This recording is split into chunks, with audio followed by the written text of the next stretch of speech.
Good evening, lovelies. How are we doing? Welcome in, Robin. Welcome in, Snow. I hope you guys are doing well and your start to the weekend is a good one. Because that's where we are. It's Friday evening, mid-April. How the hell is it mid-April already? It's insane. And here we are with something that was not on my plan, but that actually feels really, really logic. I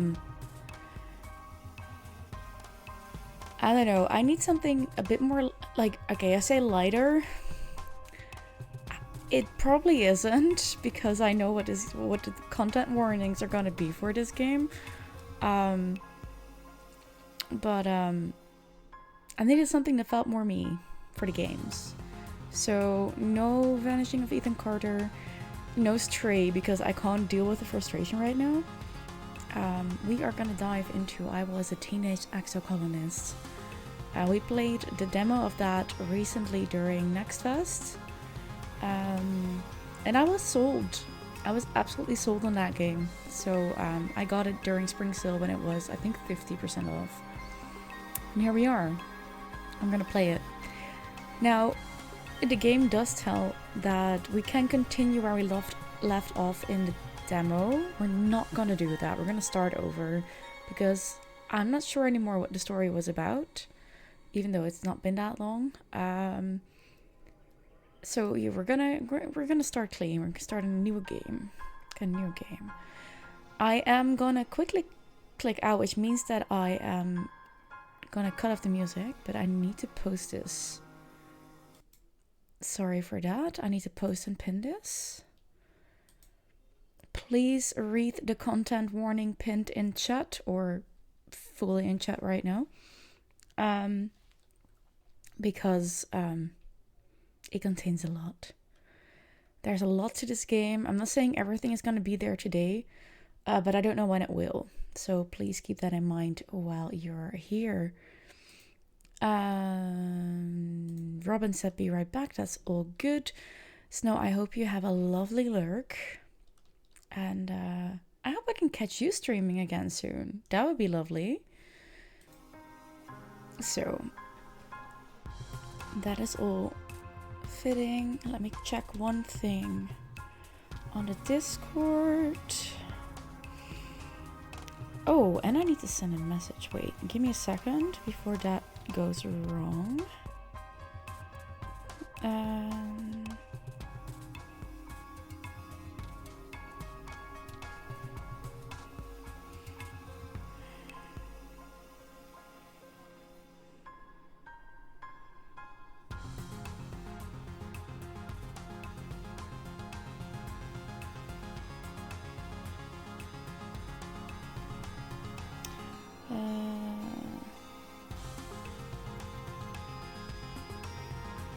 Okay, that's done. And I wanted to check this one. Did that go correctly? Yes, it did. Good. Okay. It has been a lovely day out here. Full on spring, sunny, little breeze. People were happy. Got ice cream. But it was also a weird day for me. So we're gonna try and relax with this game. That's why I didn't want to go for anything that I had planned, because it just didn't fit where I'm at right now. So here we are. I'm gonna play this game. I'm gonna take you with me. And we are gonna start a new game. Come with me. Wake up. Okay, we'll wake up. Yep, we know.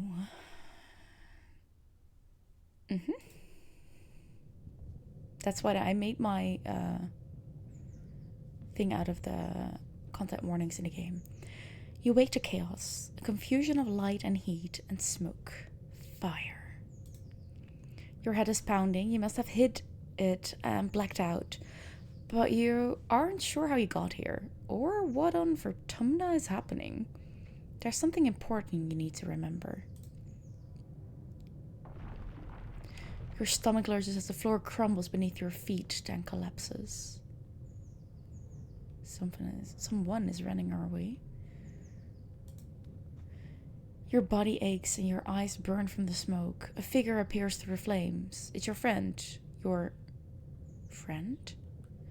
Wait, why can't you remember her name? She's gesturing and shouting at you, but all you hear is her ringing in your ears. What's going on? You try to speak, but the words come out jumbled. Your throat seizes around a lungful of choking smoke, and you feel dizzy and confused. Your friend pulls you out of the rubble. She throws your arm over her shoulder and half drags you towards the door. Through it, you see a deep, eerie twilight, dark blue and cold against the heat of the fire around you. Glow season. Glowing eyes. You shake your head to clear your vision. Is that some kind of dog? Like from Earth?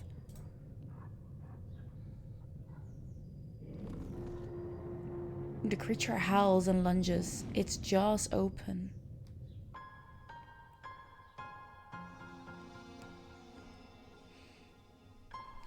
Maybe not so friendly then? Hey Brum Brum, welcome in. How are you doing?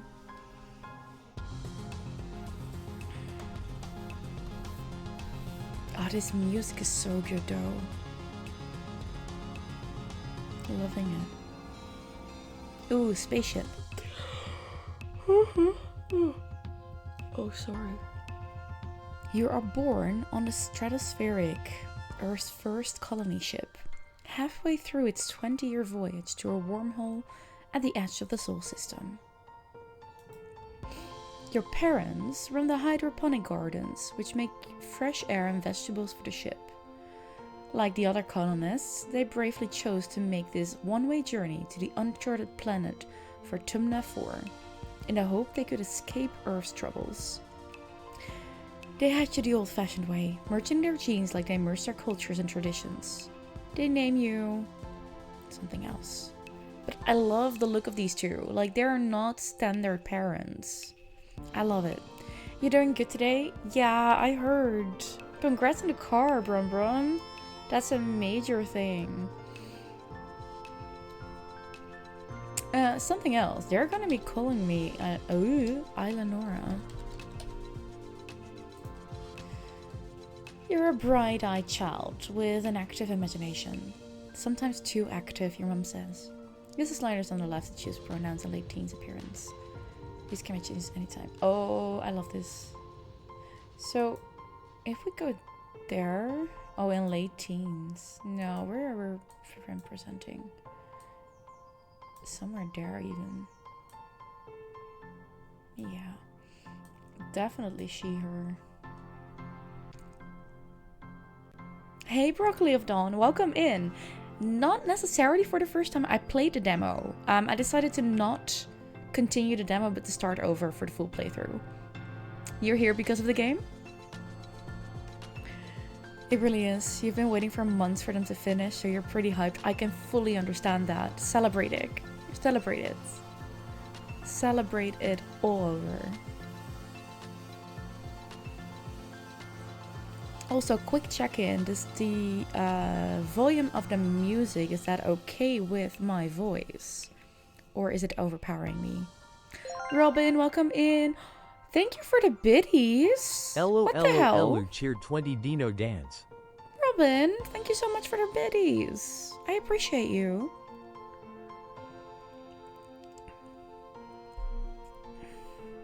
How is your day? You did nothing, you did. Stop it. You have vivid dreams of things you've never experienced. Dirt under your feet, skies overhead, endless jungles and strange animals. You wonder if this is what Vertumna will be like. You think the music is fine? Okay, good. Every child on the stratospheric is given one genetic enhancement. Yes, and sound is fine. Ah, cool. Thank you for letting me know, Broccoli of Dawn. In that case, welcome in. We play a lot of cozy variety games here, except for the Friday evenings, which is our After Dark streams. I know it's very bright here, but evening really started. It's 7 p.m. here. I'm not sure where you are located, but evenings will be light from now on. On Friday evenings, After Dark games, I play more story-driven, more heavily themed games, and I think this one fits in with that very well. I think it's a really good combination of cozy because of the art style and the heavier themes because of what this game is about. So I'm excited to play this one. Day was alright, better than yesterday. Of course she napped again, just had a semi-type of dinner, so finishing your beer and later shower and bedtime. You don't have work today. That's nice, Robin. Wait, you don't have work today? Guess you don't. Oh no, of course you had, sorry, you have morning shifts again. You have morning shifts, yes. It sure is, right? Have you fully played it, Broccoli? As in finished the game? Okay, by age 6 you see the first sign of mine. Ooh, alright. And they did something, right? Eagle eyes would give you some perception. Plus 1 skill on... Yeah, okay. Can we... Ah! No, go back. Can we go back? Oh, shite. No. There was a way to go back, right? Are we gonna do this in a different way then? Damn it, I thought we could go to do this again. Shite. I didn't want that one. I just wanted to check it. Ours are good. I just wanted to check everything out. Shit. I thought it worked that way. I know it works with the kids. I could check that out. Oh, okay. Yeah, blah, blah, blah, blah. Robin, you have working 9 days again because she fucked up. Oh, right, that's true. You also adore how they are mixing visual novel and card game. Makes nice change of pace. I really like that indeed, and I love the art style. After Sunday, luckily back into evenings. Aha. I understand that they're good, but I didn't. Oh. Okay, we're gonna have to read up on this.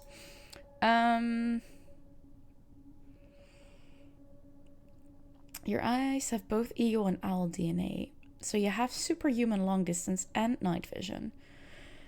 Not only can you see all the way to the holoprojector from the back of the classroom, but you can read Professor Hell's private helipom notes. Sometimes they say confidential, which is exciting, but you don't understand most of the big words. Okay, you know what? Maybe that is kind of interesting. Canonically, parents choose it, so let's pretend it's not our choice for a reason. You know what? I like your way of thinking. The other kids think you're a little weird, except...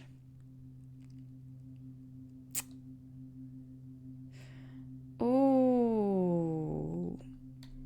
Energetic and loyal anemone?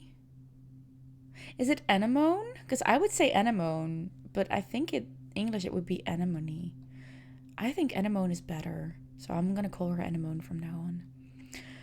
Tough and gentle Kel. Bold and confident Mards. Quiet and adventurous Dice. That's this, yeah. Studious and mature Tangent. Shy and sweet. We're gonna go with studious and mature Tangent. Yes, for sure. Yeah. Oh, right. This is how we could change things. Right. Tangent sits right up front by the holoprojector and always has her hand in the air. She sounds like an Hermione Granger to me. She and her twin brother Dice drifted apart when she started genome treatment to make her body conform to her gender. Today, Tang is the girl you always knew she was, but her relationship with Dice is worse than ever. Yeah, Tangent. Definitely Tangent. She gives us some reasoning and some engineering. this way we have something in each area. I think that's a good idea. You're 10 years old when the ship finally reaches the wormhole. Professor Hell says it's like a doorway to other star systems, with the planet Vertumna 4 on the other side.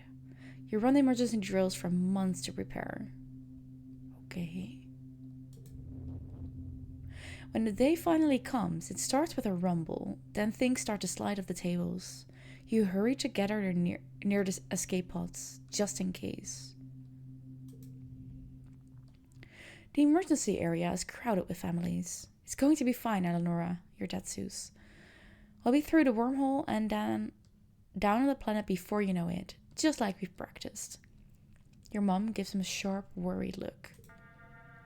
Red emergency lights switch on as a siren begins to sound somewhere distant in the ship. You try to breathe slowly like you were taught, but you're very scared. You look out a portal and the stars are gone. When you're frightened, you get in touch with your emotions. According to Steam achievements, Tang is the most popular to get to 100 friendship at least. That's interesting. I do understand that though. Even the demo I chose her. I don't know, she feels interesting. You bawl like a baby. It feels good. You aren't the only one. Nearby, your classmate Tammy has tears streaming down her cheeks. Mars is trying quietly to console her. She sighs as your crying makes Tammy wail even more loudly. Your dad puts his arm around you as you let it out. You wait, and the shaking builds. Then everything starts to get very weird. The hallway stretches, and you're stretching too, your arms impossibly long. Your head feels like it's slowly filling up like a balloon and contracting down to the size of an atom at the same time. Is this the wormhole? You hear the distant, ominous squeal of metal giving way as the ship shudders and lurches in slow motion. The weirdest part is a sense of déjà vu. You're sure this has happened to you before. And you know, somehow, that everything is going to be okay. The shuddering reaches a crescendo. You hear an impossibly loud crunch and feel weightless for a few seconds before gravity slams you back against the wall head first, and you black out. As you slip unconscious, you feel yourself twisted out of time. It's today, yesterday, and tomorrow all at once. And more than just one tomorrow. Lots of them. Different tomorrows. You find yourself in a place that you know from your dreams. Tilled fields, dramatic riches, and a stranger, but also not a stranger, grinning as she grabs your hand. Hurry up, she says. I'm not going to let you miss this. Distantly, you can feel the ship shaking has stopped and hear your parents' worried voices. Feeling safe, you slip further into the warm embrace of the stars. You drift. Gradually, your consciousness reforms. You wake up in a med bay. The med pad under you plays a soft tone and an automated voice speaks. 2 weeks have elapsed. The patient's cranial injury has completed healing. They may now be safely discharged. As the fog lifts from your head, you realize something seems different about this room. It's so bright. You try to focus on the window. Something is definitely different. I'd say ground. Instead of the familiar blackness of space, bright light from twin blue and yellow suns is streaming through the windows. You peer out and see fields, glass-walled domes, and walls ringed by giant mushroom-like trees. There are construction materials everywhere and people walking around, outside, on the ground. You better get out there and join them. Rush aside to start your new life. Yes, we will. Let's go. Oh! Tammy jumps as you step out of the ship's quarters behind her. You're awake. Are you all better? You better go see your dad. She points southeast towards some of geodesic domes. Click on the ground. We don't have to, we can just walk like this. Eleonora! Your dad gives you a big warm hug. I'm so happy you're finally awake. Dr. Instance thought it'd be best to keep you asleep while you're not getting healed. Your mother and I thought you might sleep away the whole year, my snoozy little gooseberry. He checks your head and looks relieved. He was clearly very worried about you, but covers it with jokes and smiles. Aw, you love your dad. Yes, we do. Welcome to Vertumna, he says, gesturing around you. You've never seen the stratospheric from the outside, except in pictures. The ship has been separated in two, and parts taken off to form other buildings and a big wall around the whole colony. The alien jungle creeps right up to the wall. Only the geodesic greenhouses pass outside it, dotting their way up the hill. How did you do this so fast? It's beautiful. How did you do this so fast? You've been asleep for weeks, my dear Aubergine, he says. And these geodesic greenhouses practically put themselves up. But some of this is only a quick temporary solution, he admits. We'll keep growing and improving things. One day, our little colony will be as big as a whole city. Oh, before I forget, he pulls a package out from his satchel and hands it to you. You blink and stare at him blankly. Don't you know what day it is? He asks. You honestly don't. To remind him that you've been asleep in that bay. Happy birthday, he shouts, wrapping you in a warm hug. Your birthday already? You feel a dizzying sense of deja vu. You stare hard at the wrapped package. You know exactly what's in there. You remember it. No, you dreamed about this package some years ago on the ship. Inside will be a small medallion in the shape of a sun that your dad made by hand. Oh, are we gonna give it away already?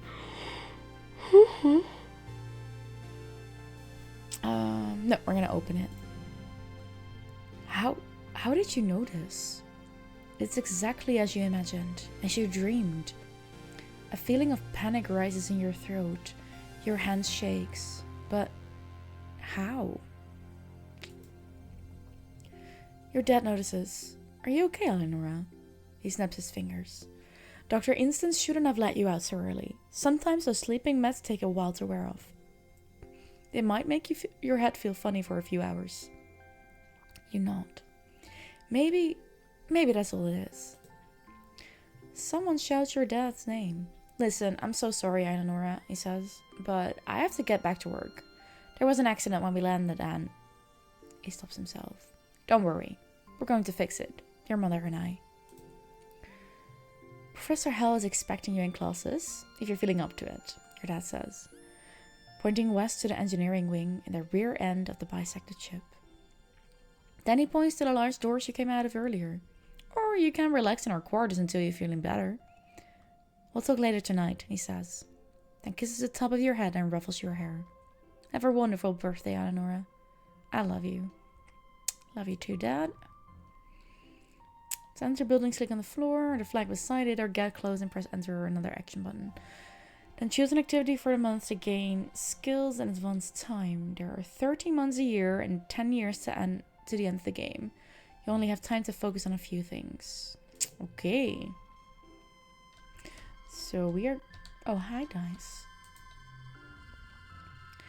You see Dice sitting on the ground beside some bushes. Is he hiding from somebody? He seems to be watching. Hello, Eric. How are you doing? I'm okay. I'm enjoying my time with this game. And also I'm gonna fix some camera settings, I see. You're doing well? Glad to hear it. Oh, wait. No, I need to check some... Sorry for clicking out, by the way. I know that takes away the sound. I want this one off. That makes me feel a lot better about these things. Anyways, we're back in. I hope your week has been well, Eric. He seems to be watching the gate in the wall to the south, where grown-ups are coming and going. Kids aren't allowed past the walls, he says quietly, without looking up. They say there's nothing to be afraid of, but then why do we need walls? Good question. You stare at the gate and have a sudden rush of memory so strong that you think you might faint. You imagine something crashing through the wall, something enormous and dark and wriggly. Ooh, that is kind of scary. For years in space, you've had half-remembered nightmares of monsters, of your ship being destroyed, of shifting through wreckage that used to be your home, trying to fight something. Your dad always told you the dreams weren't real. Breaking you from your daydream, Dice whispers, I think there are monsters out there. Our parents will keep us safe. Maybe, Dice mumbles. He doesn't look convinced. He looks down at his feet. If you believe everything they say, I guess you should go to school now, like a good girl, he sneers. You shake the vision from your head. It was just a dream. Dice must have made you imagine it with his creepy talk. Why does he always have to be like this? Sorry, Dice. Oh, hello. Who are you? Hiya, Eleonora. Anemone seems really at home here. She's rolling a sports ball around with her foot, making patterns in the weird blue snow. This stuff is different from snow on Earth, she tells you, because it isn't cold. But it's still neat and you can make stuff out of it. Your foggy head clears a little. Anemone is simple, physical, and real. You always feel grounded near her. What are you making? Just snow spirals, she says. But earlier me and Cal made a big snow pal. You missed it while you were sleeping in Map Bay. She smiles her broad gap-toothed smile at you. Now you're awake, we can play. Why aren't you in school? She smacks her forehead. School. I wondered where everybody was. Guess I'm gonna be late for humanities class. She doesn't look very worried to you. It's okay, she says. Professor Hell is chill. He won't mind, but we should probably go now. And she grins and starts running towards engineering. Hey, Reishu? No fair, she's getting a head start. Should we have asked about the monsters? Maybe, maybe not. Is it the right place? Yes. A low throbbing noise comes from the engine room which provides power to the colony. Other corridors lead off to the teaching labs in Map Bay. You know the route to your classroom well. But the rest of this wing is off limits to children. Congruence, the ship's onboard AI, beams down at you from a nearby holoscreen. Don't forget to study hard, Eleonora. Ooh, are we gonna go for life sciences or humanities? Okay, so that would be 2 biology, 1 reasoning, 1 friendship with tension, and 15 stress. Or humanities, get some creativity, persuasion, and the same too. You know what? Biology would be nice, but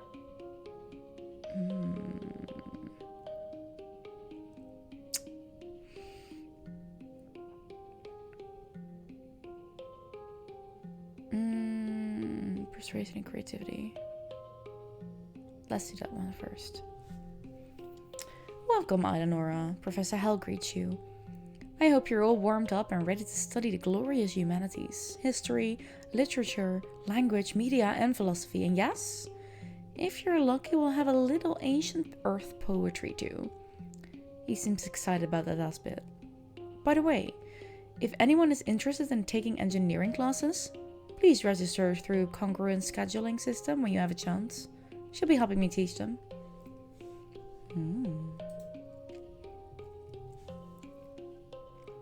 You're a child, so it makes sense trying everything a bit. Yeah, I agree. Little bits of peace. Yeah.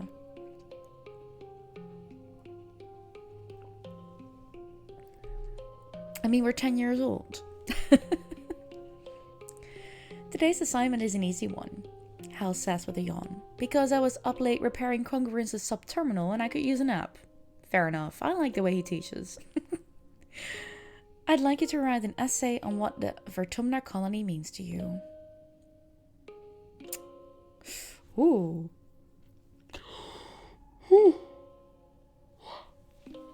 Freedom, equality, democracy. My friends are all here or I feel safe here. Just doodle instead of writing? No. We're a good student. We're talking about the friends, I think. Yeah. You write about all your buds and the fun things you do together. When Hal wakes up from his nap, he asks a few students to read their essays to the class. Mars is annoyed that you hardly mention her. Well, you aren't really friends, so get to work. Okay. Alright, this part. I play a quick card challenge as the month passes. Move cards to fill the 5 panes and move the best that you can. Yes, order matters. Your total in the circle on the right reaches the goal value you win. Depending on your card, some challenges can be won, but you still get a reward for doing your best. Flushes, same color together. Yes. Pairs, same numbers together. Alright, same numbers together. And then there are straights. Increasing from left to right. The more cards in a flush pair straight, the higher the bonus added to your total. Cards can also affect each other and can be rearranged to find the best score. Total score. Okay.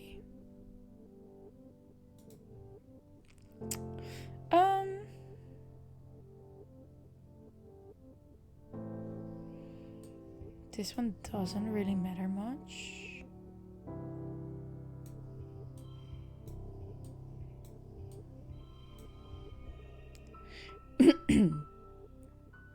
That's kind of simple.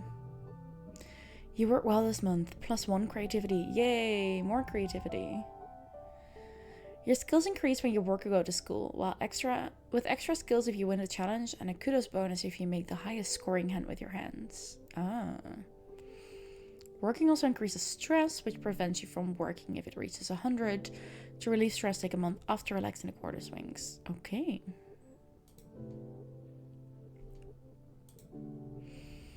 Your parents have been working from first dawn to well after dinner every day. You know growing food is an important job. What was the scope of the demo I played? First year. Just first year. But I forgot parts of what it was about, so... Or at least from what I did. So I decided to start over. Made more sense to me.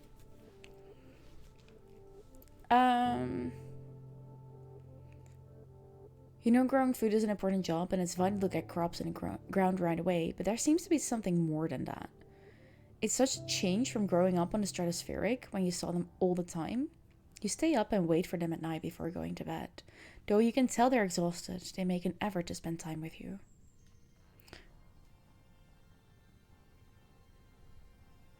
Oh, his name is Geranium, and her name is... Right? It looks like it is. Flulu? Why, Broccoli? You're trying to figure out how much I know about the game already? Because... not that much. I'm sorry we haven't seen much of you, little gooseberry, your dad says. Your mom watches you as she works a pebble out of her gardening cellar, which is also serves as a crutch. How have you been holding up? I learned some stuff in school. I'm glad to hear that, your mom says. I want you to study hard, work hard, and stay out of trouble. Your dad smiles, and Professor Hell will give you kudos if you get good grades. You can spend those at the depot once it's open. You know, says your dad, raising an eyebrow at your mum, I think there are lots of different ways to learn, and school is just one of them. You can learn from working on a hobby or by helping a friend. Your mum shakes her head and sighs, though you can tell she's trying to put on a gentle expression. We both agree that this colony is an experiment, and that means we're going to do things differently than on Earth. You're old enough now to start making your own decisions about your education and future. And if that means you find your own way, we'll accept that. You can also click on sprites to get more info. Works better. Oh. Ah. Thank you for that little bit of info. Chief cultivator, strong woman up to a challenge who expects the same from others. I love this. 43. She was 33 when she had me. Your dad who works in geoponics. A kind man, always patient with children and animals. See him. He's younger. I like that. They're an interesting couple. And I love her tattoos. That's absolutely awesome. Your dad puts a hand on your shoulder. We'll be proud of you no matter what you do. Try talking to your friends. They may have ideas of how you can spend your time. And come by geoponics. Your mom adds, we could use your help.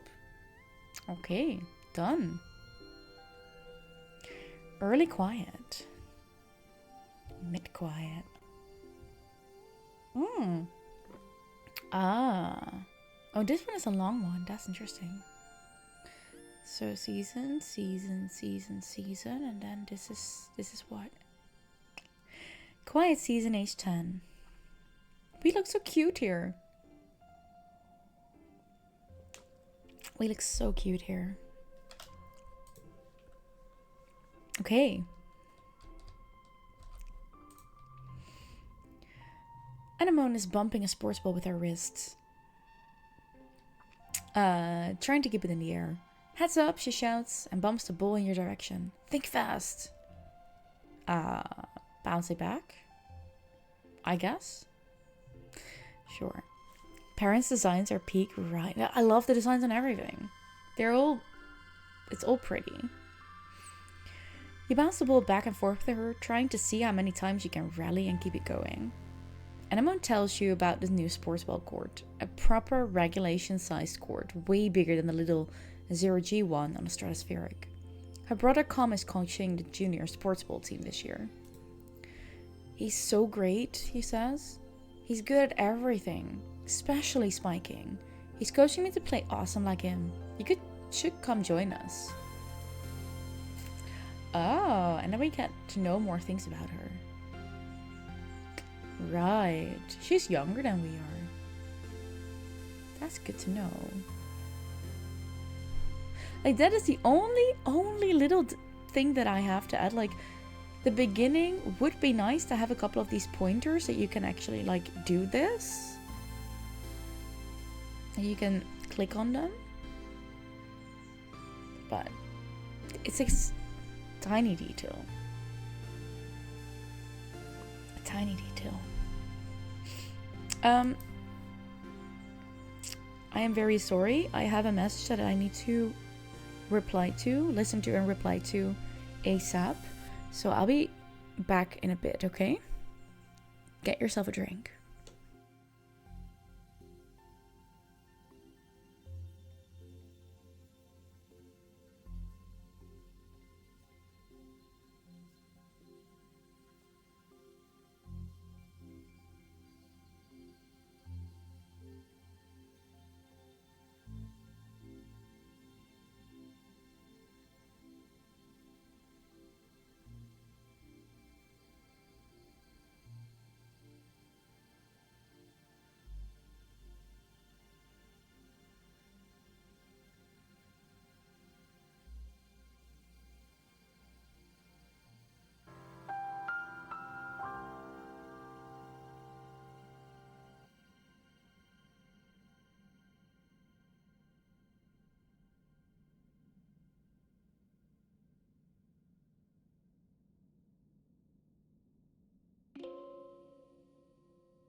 Sorry about that. That needs to happen. Also, thank you for that follow, Broccoli.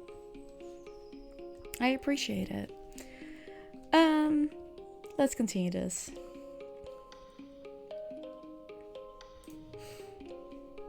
Unlocked sports ball in the garrison. Nice. Can we do that now? Oh, we could do that as an activity now. 2 bravery.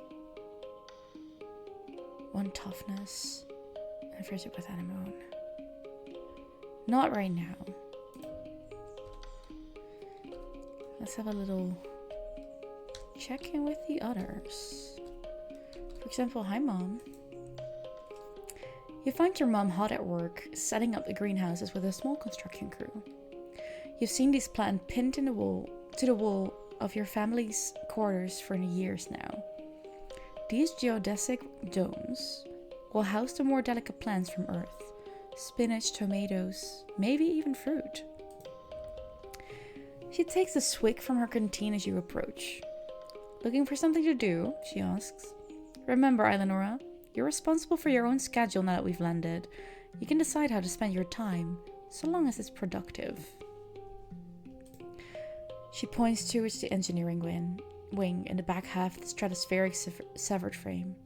Professor Hell is still expecting you at class, but a well-rounded education includes practical application. You're old enough to help with the work around here. She claps her hands on your shoulder. I've got another minute. Anything you need to know. You know what? We're gonna just go through all of them. What are you doing in geoponics? She looks down and nudges at a sprout growing between her feet. It's green, the color of earth plants. We're doing our best, she says, but it hasn't been easy. I just hope the potatoes and corn can handle the weather here. She says, oh, can I? There. She says, glancing up at the sky. I hear it rains like hell in the wet season. She takes a long look at you, up and down. You're growing fast, Eleonora, but you're still too young for real farming. Instead, well, there's a lot of soil that needs to be holed. Seeing your disappointment, she nudges you on the shoulder. Don't pout. It'll help build those muscles. You'll need them now that we're out in the real world, doing real work. Out here, we have to rely on our physical strength. She flexes her biceps. Your mom is really strong. So what's happening in engineering? Hal's teaching classes in life science, engineering, and humanity. If you pass all your tests, maybe he'll let you work there in a few years. Your father thinks you're old enough that school is optional. I don't agree, but I'll be honest with you, she says, gesturing to the fields. We do need every pair of hands we can get. If you want to work with me here in geoponics, I suggest studying life science. If you don't have a good grasp of biology and ecology, I'm going to stick you on shovel duty. Fair. What can I do in the quarters? If you need a break, she advises, you can visit the lounge and see your friends. But, she warns, raising a finger, I don't want to see you lounging around all the time. You need to work hard too. What's the garrison? Security Chief Red is organizing a sports ball team. You used to play, didn't you? Back on the ship. It'll be different here with the planet's gravity. Of all the adults in the colony, Red and your mom are the most like soldiers you'd see on a holovid. For a moment, you think your mom's going to suggest something else. Then she shakes her head. You're too young for defense training, so don't worry about that yet. Just enjoy yourself and stay out of trouble. What's going on in command? I think Seek said they need someone to deliver supplies from the depot. They're also setting up a shop there, if you've got some kudos to spend. And of course, that's where Governor Udicott works. But you shouldn't bother her. She's a busy woman and she doesn't have your mother's patience with kids. You try not to giggle. Your mom isn't usually known for her patience. Can I join expeditions? Oh, you're too young to leave the colony. It's dangerous. She shakes her head. Your father would be worried. There's so much we still don't know about the world out there. Let the adults find out. Then maybe you can join them in a few years, when you're older. She gives you a stern look. She isn't going to budge on this one. For now, stay inside the walls. Okay, bye. Bye. Hi, Dad. Hello, my little potato, your dad exclaims, smiling warmly. What have you been up to today? Playing in the fresh air, actually. He breathes deeply and looks slowly around. For Tumna is magnificent, isn't it? And you nod. Seasons, he shouts, throwing his hands wide. I missed seasons. I can understand that. Back on Earth, it got much, much colder, and the snow wasn't half as pretty as our spark snow. He sighs, stretching. You just wait until dust season. Both the suns will be high in the sky and it'll be real hot. You'll see. I like him. He's sweet. Hey, Martz. A sharp whistle interrupts your thoughts. Hey, Eleonora. Martz calls out to you. Come here. I have a job for you. You walk over to Martz, who's sheltering from the snow under the ship's overhang. It's so gross here, she complains. This spark snow would ruin my good clothes. At least on the ship we had climate control. Ugh. Sammy made me some soy sweets. There's no way I'm going out there in all this weather, she continues. Since you like running around in it, could you fetch them for me? Get them yourself? Martz huffs and rolls her eyes. Ugh, I don't even know why I asked. If you ever want to actually be useful, go talk to Administrator Seek, she says, gesturing to the door to come in behind her. They're looking for people to work delivery, and I'm just like, no, I'm way too busy. Too busy fetching my own soy sweets. I'm not gonna do your work for you, Missy.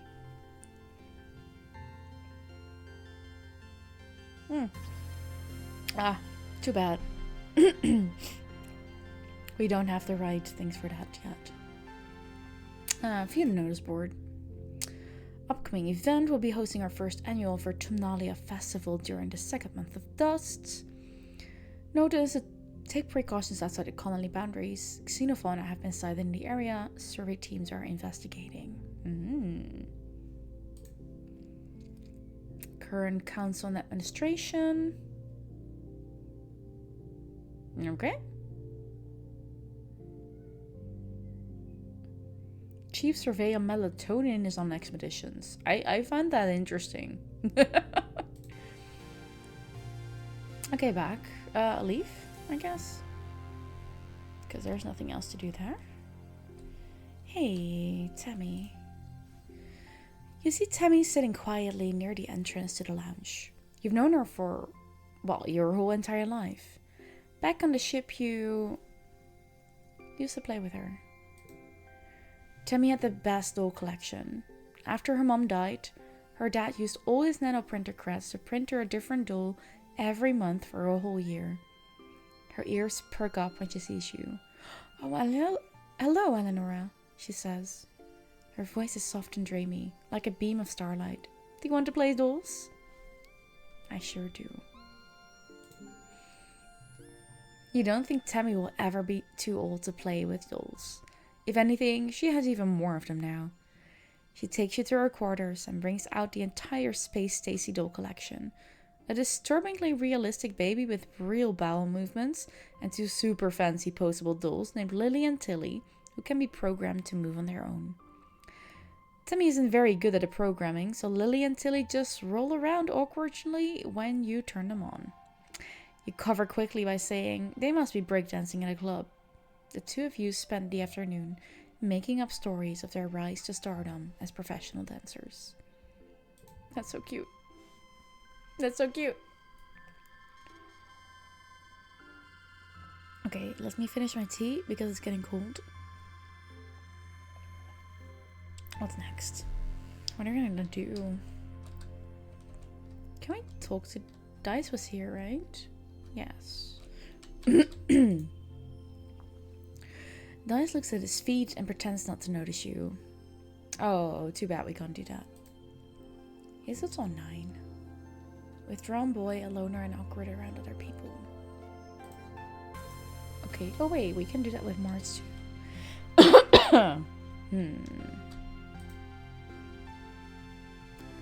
bored. This is boring, Martha complains, stamping her foot. All the adults want me to do is work, and they're not paying attention to me. Main character syndrome. Fierce and fiery girl with big dreams of success. Yeah. I do not particularly like her. But who knows, that might change at some point. Tammy's dad is the head of expeditions, which means he's out surveying the jungle every day. This morning you see her crying in the doorways as he leaves.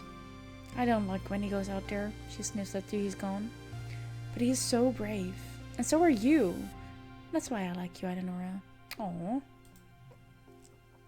Oh, she's 11 already. She's a bit older. Okay, I think we are just gonna do another lesson. A low throbbing noise comes from the engine room, which provides power to the colony. Other corridors lead. Oh no, we already know this. Don't forget to study hard. So we do life sciences this time? Or do we want more humanities?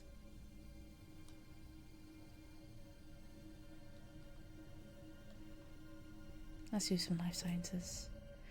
Good afternoon, my burgeoning biologists and up-and-coming chemists. Professor Hell welcomes you back to your old classroom. This afternoon, we'll learn what I like to call the wet sciences. He gestures to his hollow projected lesson plan. Biology, chemistry, medicine, ecology, and geology. You'll learn a little bit of everything, with opportunities to further study in your favorite field. If you're looking for something a little drier, try registering for engineering classes. Mars is very annoying at this age, but after a few playthroughs, you learn to appreciate her.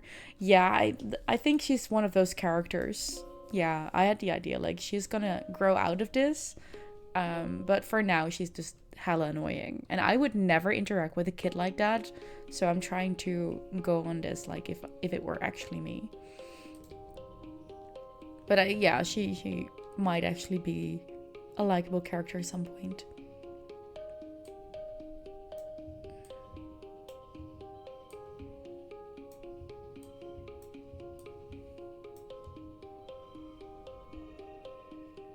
Cool. Oh, we have ads coming in soon. I'm gonna take a teeny tiny break to go to the bathroom and get myself some chocolate. 3 biology because we got an extra one. Some reasoning. And then more friendship with Tangent and some stress. Cool. This week you had a few more bouts of déjà vu. Remembering what somebody is about to say or do just before they do it. Sometimes they actually do it, but not always. This morning you were sure Professor Hell was going to trip on the uneven floor in the cafeteria and spill his plate of hash browns. You even told March to watch. I clicked again. He didn't though. As Professor Hell walked away, his hash browns safe for the day, March called you a liar and a dummy.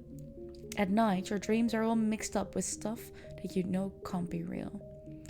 You're chased by monsters the size of buildings, only to be saved by strange people you've never met.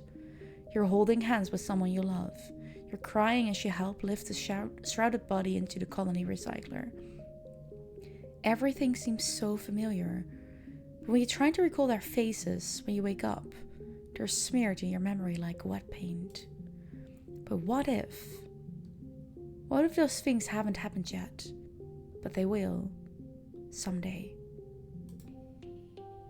Anytime you try to tell someone, they trick you, think you're playing a trick, or that you're sick and need to go to medbay.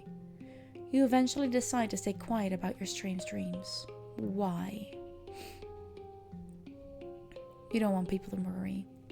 Every character here actually has their flaws, which is nice. They feel alive like that. Yeah. Which is, yeah, that makes sense actually, to make it as close as possible to real life. Your parents have so much on their minds already. You have a feeling that something is happening at Geoponics that they don't want you to know.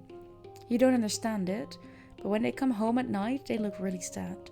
You don't want to make that worse. If you just keep going to classes and staying out of trouble, it'll be easier for everyone, yourself included. next month.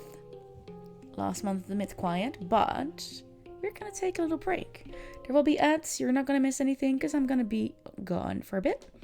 Go get yourself a drink, a snack, go to the bathroom, stretch a bit. I'll see you back in 5 minutes.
Thank you for sticking around. Let's dive back in, shall we? Let's do that. I also think I need more of my normal light. And let's get the other one on as well. I have a feeling things are a bit bright here, but it's what it is. Okay. Also, Brum Brum and Drea lurk. Tangent, hello. Tangent is hunched over her hollow palm, frowning and poking angrily at the air. She speaks without looking up at you. Professor Hell wants to prep a list of native flora with pictures. There should be a catalog on the colony holonet, but I can't find it anywhere. Plants? Try looking outside. I'll help you find a catalog. Let's make our own lists. Let's make our own list. Tangent is dubious, but agrees to try our idea. You're here, awake, and back from your meeting house tree. We're only an hour in, but we're good. Welcome in, Kay. I'm glad you're done with your meeting. How much of your workday do you have left? And how much of that contains still contacting other people?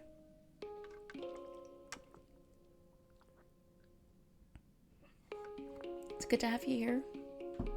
The weekend is almost starting. The two of you run around the colony yard taking pictures of all the different vertumnant plants you can find and making up fake sciencey sounding names for them, like Wonkius rubius and Purplius gracium. You will probably clock out in 2 hours and call it quits. It's been a tough week. Big hugs. You've done so well, Kay. So yes, just another 2 hours and you're done. That sounds great. And I'm here to keep you company. I think you were here when we were playing the demo, weren't you? Because we're doing the first year. Like we're replaying the first year. After an hour, you've categorized 51 different species. Tang doesn't think it is a very complete list or a very scientific method, but she figures she must have learned something. Yes. Thankfully, you finished recruiting for a 5-year job ad. Nice. You didn't realize how well you were doing because no one was telling you if anyone got hired. You have 2 job ads left to recruit for, then 1 relocation, and that needs to be put up. 1 relocation ad that needs to be put up. Fair enough. Fair enough. So, you're looking to hire from outside your state?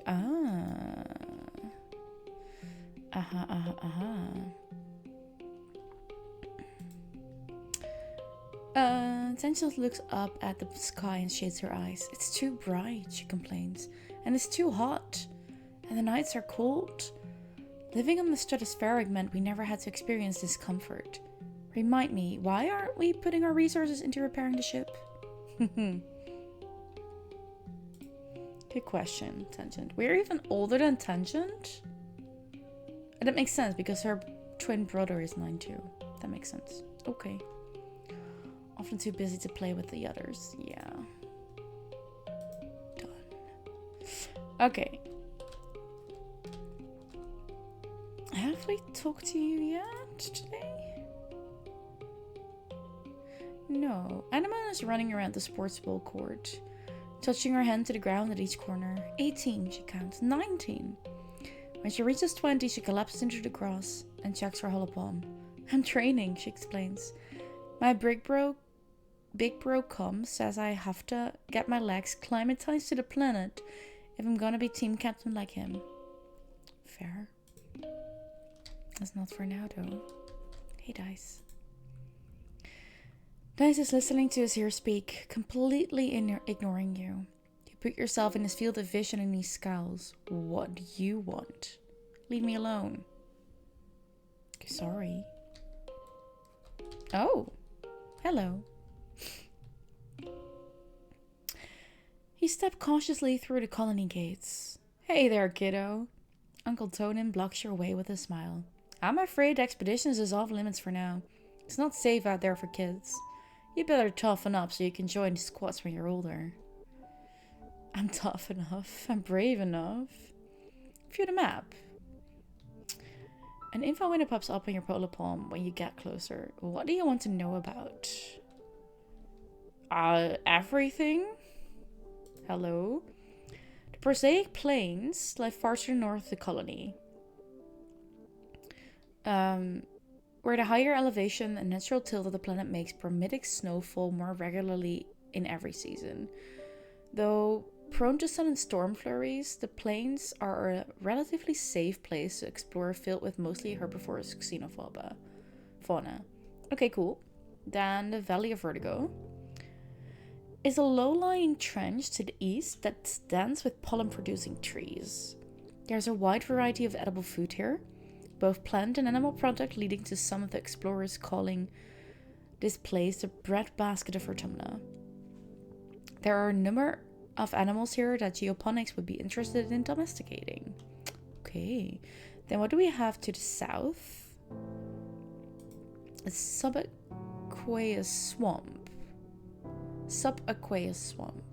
To the south is a vast boggy wilderness, home to dangerous animals and hazardous weather conditions. Exploration in this area is only to be done with extreme caution. Okay, and then the western resting ridge.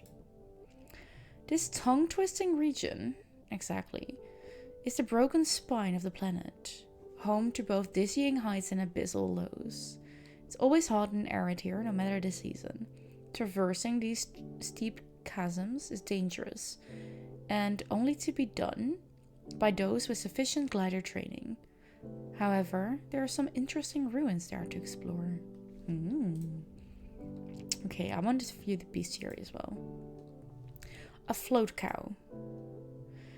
These cumbersome looking creatures. My eyes augment is good for exploring and it's fun, so you recommend to try it at some point? Ah, fair enough. I understand that. Yes, because we have more perception.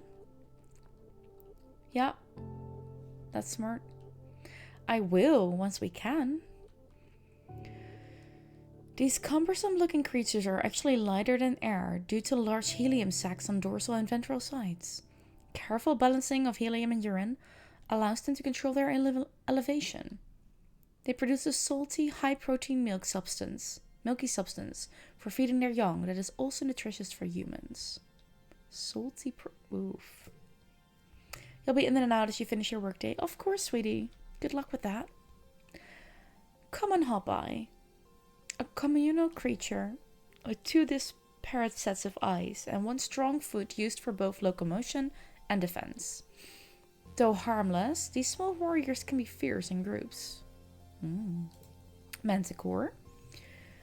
Highly intelligent and predatory. Their plumage changes according to the season. Their body is composed almost entirely of dangerous weapons. Do not approach. Okay. Well, in that case, we'll leave. Hello. Oh, who's this? Cal. Cal is riding around the geoponic gardens on his hoverboard. The board comes to a sudden shuddering stop on the rocky ground in front of you. Cal falls off, but catches his balance before he eats dirt. Hey, Eleonora. Real ground is way harder to hover on than ship floors. There are bumps everywhere. We all have to adapt. Yeah, things are actually way better planetside. Hovering outside is rad. Look at this. It runs over to a small depression in a nearby hill and presents it like it's something amazing. Look at this, it's a skate ball. Cool. Can I try? Sure, but please be careful. Mom says if I break my hoverboard, we can't make another one. You take turns riding around the ball, trying to get up enough speed going down one side to come back up the other. You don't land any tricks. It's hard just staying on the board with this uneven ground, but it's still fun. Yes. How old are you? He runs up to you, streaked from foot to neck with purple dirt. There's so much space. Me and Anemone just ran for 20 minutes, and we never ran down the same path twice. He leans over and braces his hands on his knees, breathing heavily. Hooey, she's so fast. Hey, he's our age. Physically strong boy who isn't afraid to get in touch with his emotions. Ooh. Okay. Cal, is his full name Recalcitrance? I love that. But not afraid to get in touch with his emotions? Okay, you're scoring points, Cal. Also those eyes. Just saying. Your dad doesn't have time to chat, but he waves hello. Hi, Dad. Yes. Is he one of your favorites, Broccoli? Your mom is hard at work, breaking ground for the new fields. As the colony chief's cultivator, she's been preparing for this year for as long as you can remember. Hey, she says, leaning hard on her tiller and mopping her brow. Do you need me for something? If you're not going to class, I can always put you to work. Maybe. All good, all good. We'll see if he turns out to be my favorite as well, huh? Okay, Marts. Oh, you're still bored. Too bad, huh? Were you... Oh, you're... No, Cal is older than we are. He's 11.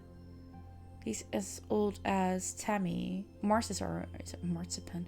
I keep forgetting to look at these. Because all their names are like abbreviations. I need to check that out. Let me see with the others. Aspartame. What an interesting names also. Nayla, thank you for that lurk.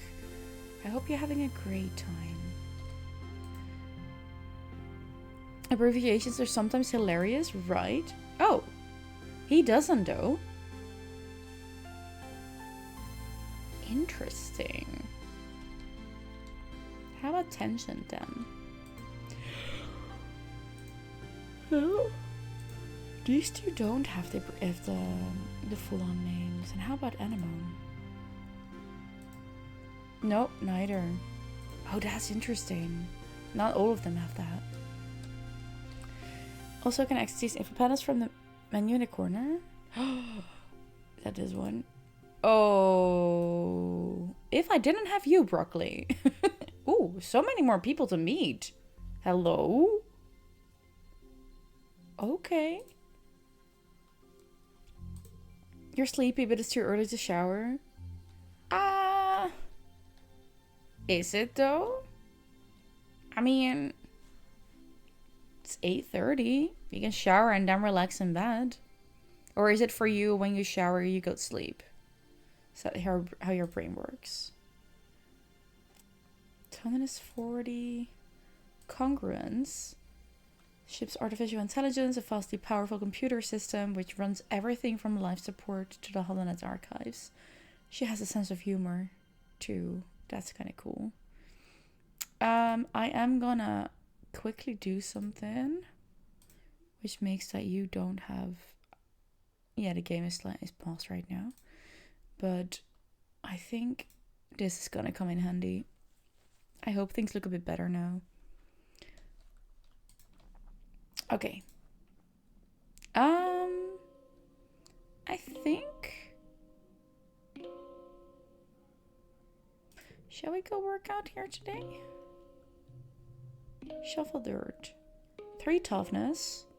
Friendship with Cal. 5 kudos and some stress. I think that's a good idea. You always shower right before bedtime? Yeah, okay. In that case, maybe it's a bit early. On the other hand, if you're sleepy, you should go to sleep.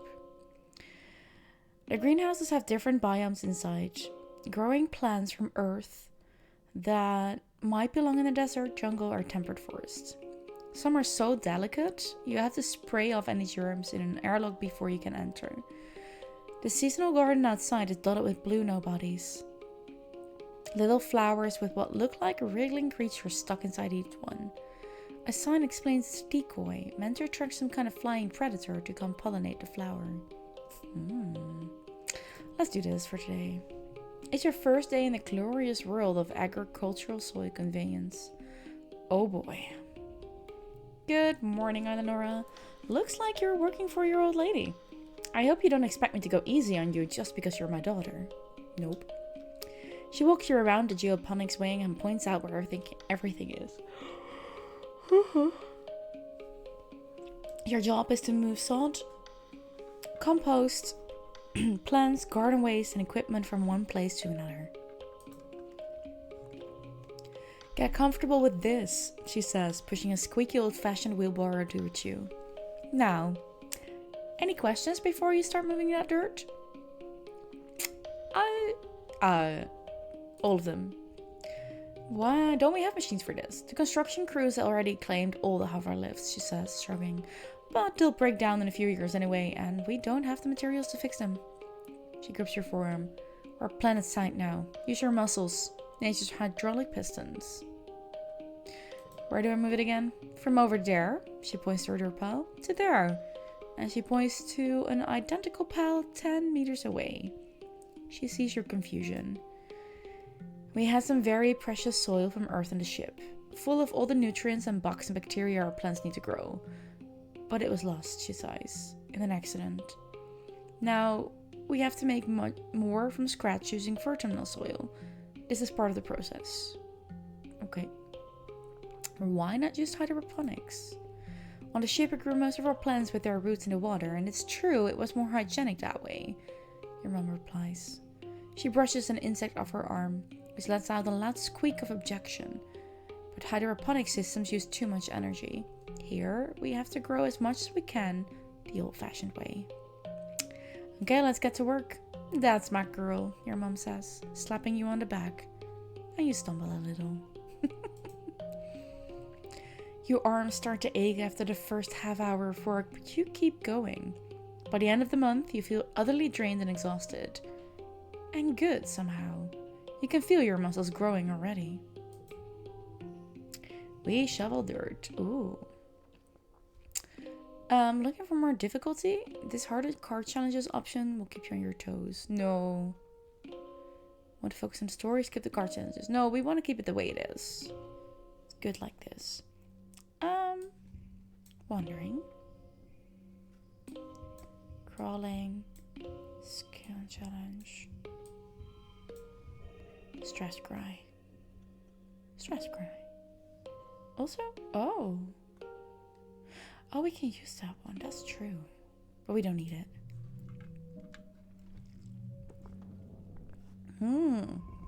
7 toughness extra.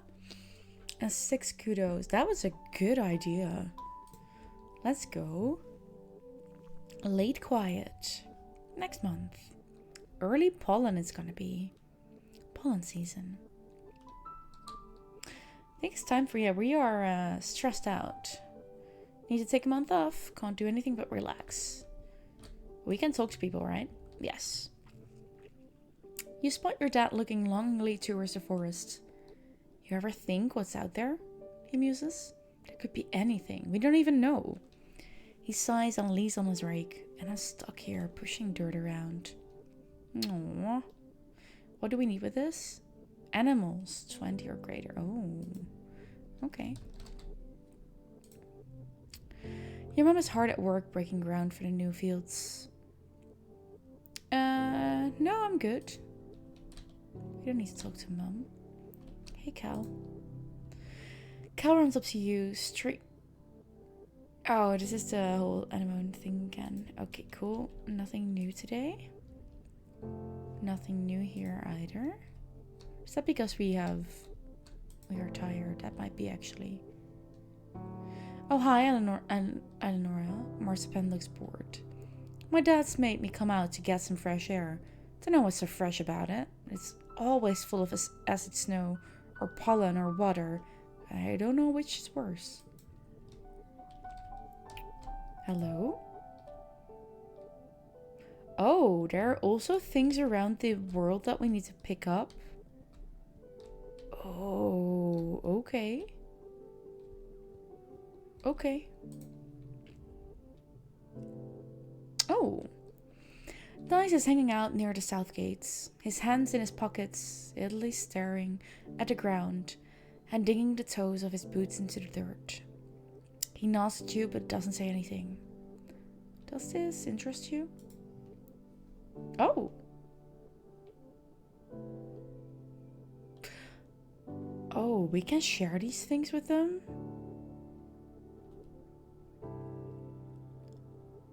More outside in expeditions, I could fully think of that, yes. Fair.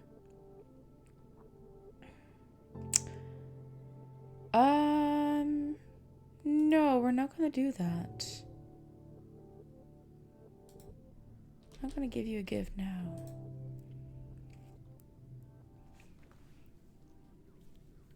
Anemone holds her stomach as you approach. Does the air here make you feel hungry all the time, or is it just me? She wonders. I feel like I could eat a whole one of the mushroom trees, just oomph. She mimes shoving a whole giant mushroom in her mouth. You can give them or use in challenges for one-time bonuses. Aha. Well, I think I'll hang on to this one for now. I'm sorry, can't talk right now. Tenjin says, brushing you off. I'm working on my science fair project. We're going to show them off during the Vertumnalia festival, which will be held in Dust. I have very little time. Please leave me alone. Okay. Bye. Rest it is. Ship's quarters are where everyone sleeps, eats, and hangs out. The private bedrooms are small. You share one with your parents, so colonists spend most of their time in a big common area. There's a lounge and a cafeteria and a creche where all the little kids and babies are raised communally. That sounds so good. Okay, relax in the lounge. The lounge is a long, well-lit hall along the outer hull of the ship's midsection. It's strewn with tables and cushions, and serves as a communal living room for the tiny one-room spaces every family is assigned. You flop down into the lounge's big bean-back pile with some of the other kids. Cal has a dazed, peaceful look in his face. The air smells so good on Vertumna, and so does the dirt even. You notice his clothes are filthy, but obviously Cal couldn't care less. Anemone bounces in. Holy crap, there's so much space to run around and play in. Common Chief Red set up an outdoor sportsball court, and it's way huger than the old one on the ship. Tenjin carefully selects one cushion from the pile and perches on it. The school's expanding to some of the empty engineering base, she tells you. And we're getting a big new lab to do experiments using local resources. There's so much to learn about this planet. I like her. Anemone rolls her eyes, but Tang continues. We shouldn't forget our studies just because we've landed, she says primly. Tang's right. School's important. Tammy nods in agreement. It's scary out there, she mumbles. I'm going to say close to our quarters for now. You've had less of the deja vu dreams come to life feeling this week, and you're starting to think you'd even imagined it. But suddenly you get a prickling sensation in the back of your neck and remember that Mars is about to enter the lounge and tell everyone to look outside.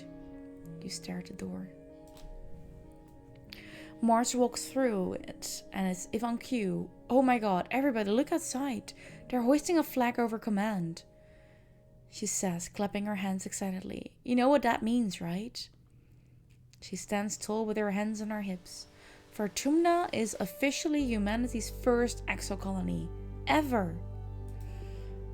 You look at the flag, feeling dizzy, and silently mouth the words along to what she says next. You remember this moment so well. This is history, kids, she exclaims, wrapping Anemone and Tangent under each arm. And we were there. You took the month off. Yes, we did. Do you want to forget? No, why would we want to do that? Huh? Why would we want to forget? That makes no sense. I don't need cheap viewers. Get lost, stupid bots.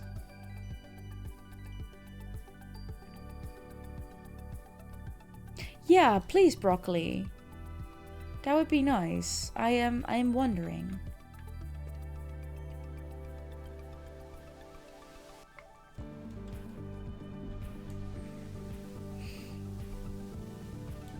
So we'll wait for a second so that broccoli can type out to reply to that. Or the explanation.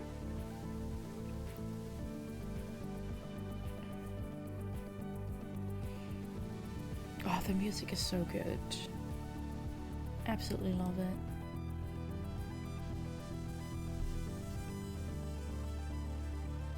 It's good work music also. I'm not curious if we can find this music somewhere online. We can just play the music. Can remove weaker cards so that they would not screw you up when you will get more better cards. Okay. Fair. For now, there's no reason to though, but I understand. Yes. Okay. Can we only remove them when we relax? I think it is, right? Because I haven't seen it before.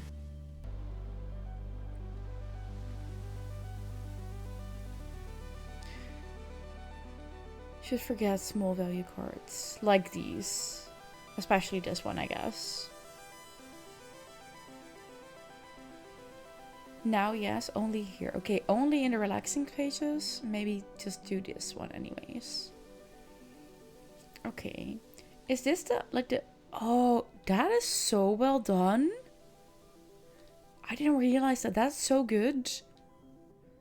So the name of the artist is actually there and their ads have been added. That's so good. Even more kudos to the devs here. That they credited like this. Okay. Wait.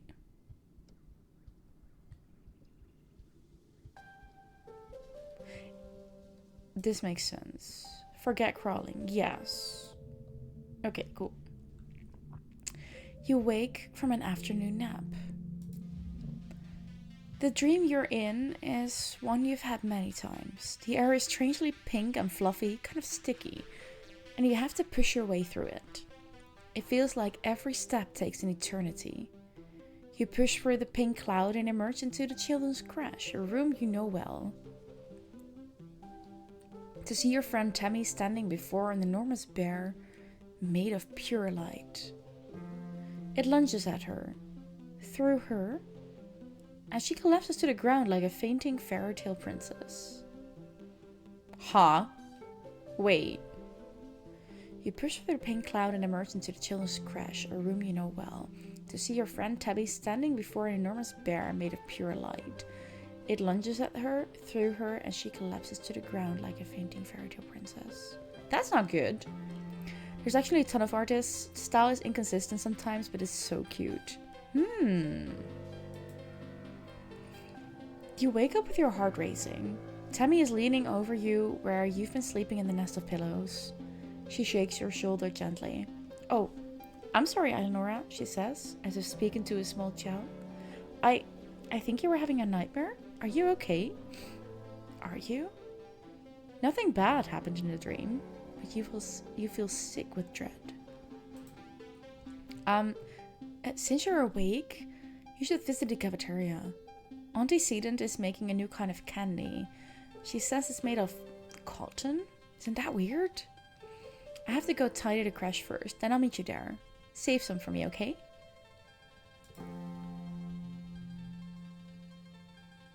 Tammy skips off towards the crash, humming to herself. You feel groggy and need a minute to clear your head. That dream. I played first year before, right? So you can remember something in dreams. Yeah. I know exactly which choice I have to make here to make sure that something does not happen. Because that happened the last time. I'm not even sure what that was, but We're gonna go after Tammy. You sprint down the hall to the children's crash, where the little kids play and learn during the day. It's empty. All the other kids are probably off eating candy with antecedent. You spot Tammy tidying up some drawing supplies near the crafts bin. Above her, a holoprojector displays an enormous floating teddy bear made of purple light. It bobs silently in the air. Mr. Bearsworth. A decade of happy memories playing with it flash through your mind in an instant. You actually can't make that choice at first. Oh, I love that. That's kind of cool. So there was no way to prevent that from happening in your first playthrough? If I would have like... Oh.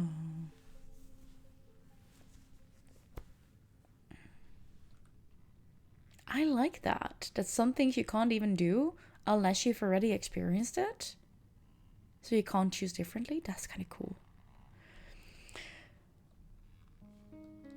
Ah, okay. Well, this time she won, because that was a really rough start to the game, if I'm being honest. Tammy stands up on her toes. The next time you know, yeah. And reaches for the switch to turn it off. You slam into her, knocking her off her feet onto the ground. At the same moment, the holoprojector sparks and explodes. The bear disappears and the whole room goes dark.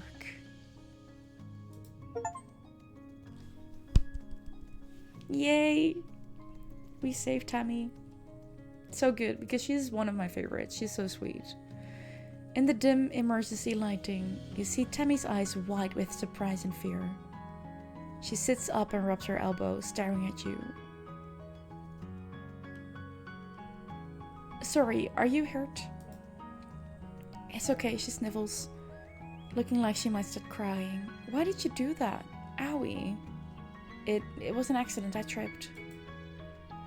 Oh, she mutters. She sniffles and wipes her nose, looking like she's trying not to cry. Are you okay? You tell her you're fine and say sorry again for hurting her. You're just happy that you followed your dream and got here in time. You decide not to mention the dream, since she seems weirded out already. After a minute, the lights come back on. The projector is dead, a thin trickle of stinky smoke coming from the base. Don't worry, Tammy says, brightening as she gets to her feet. Professor Hell can fix it. He can fix anything. By the time you find the professor and finish cleaning up, you've forgotten all about the pink candy in the cafeteria. Saving Tammy. Let's go. That was good. Mid pollen. Let's go.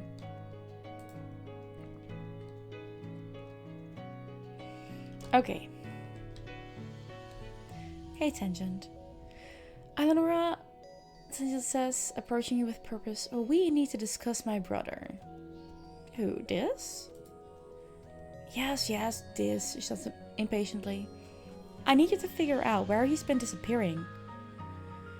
Ever since we landed, I barely see him anymore. He doesn't even come home at night sometimes, and She trails off and looks at her feet. Well, I'm not on very good terms with my brother of late, but people are becoming worried. You get the feeling Tang is the one who's worried, but she doesn't want to admit it. I'll find out. Thank you, Eleonora, she says, looking relieved for a second before her expression hardens again. I mean, it would be a ridiculous waste of resources if something happened to him, and no one knew where he was or how to find him. Right, of course. Tang doesn't get worried.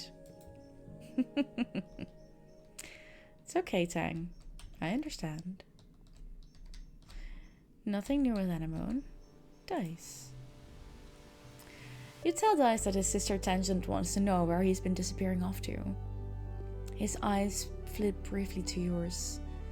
Then he stares vaguely off towards the engineering wing where his sister is raiding on her holopalm between classes. He doesn't say anything.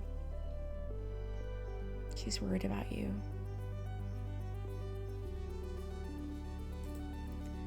She doesn't care about me, he says sullenly. Tens is just worried she'll get in trouble if I don't come home one day. He scowls and picks at the hem of his sweater.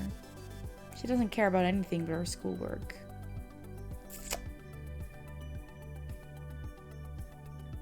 Huh. Are we gonna push it? I don't want to push this. This is not me. We're gonna leave him alone. His shoulders slump in relief as you go. Yeah.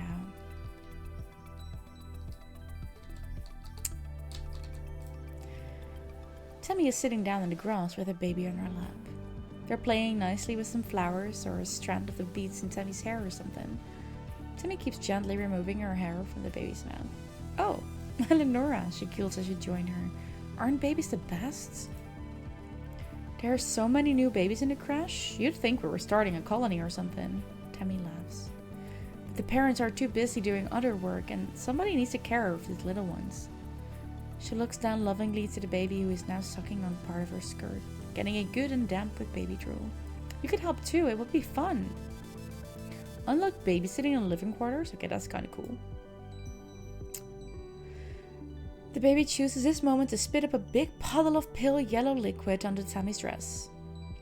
Oopsie. Tammy coos and picks the baby up. Then she holds them out towards you. Could you take them for a minute while I find a towel, Eleonora? The baby hiccups and rolls their eyes. They're still like a little queasy to you. Okay, I guess. You hold the child at arm's length, willing them to keep the rest of their stomach contents in. They hiccup again, then let out a tremendous belch, as loud as a drunken sailor. You have to admit, that was kind of cute.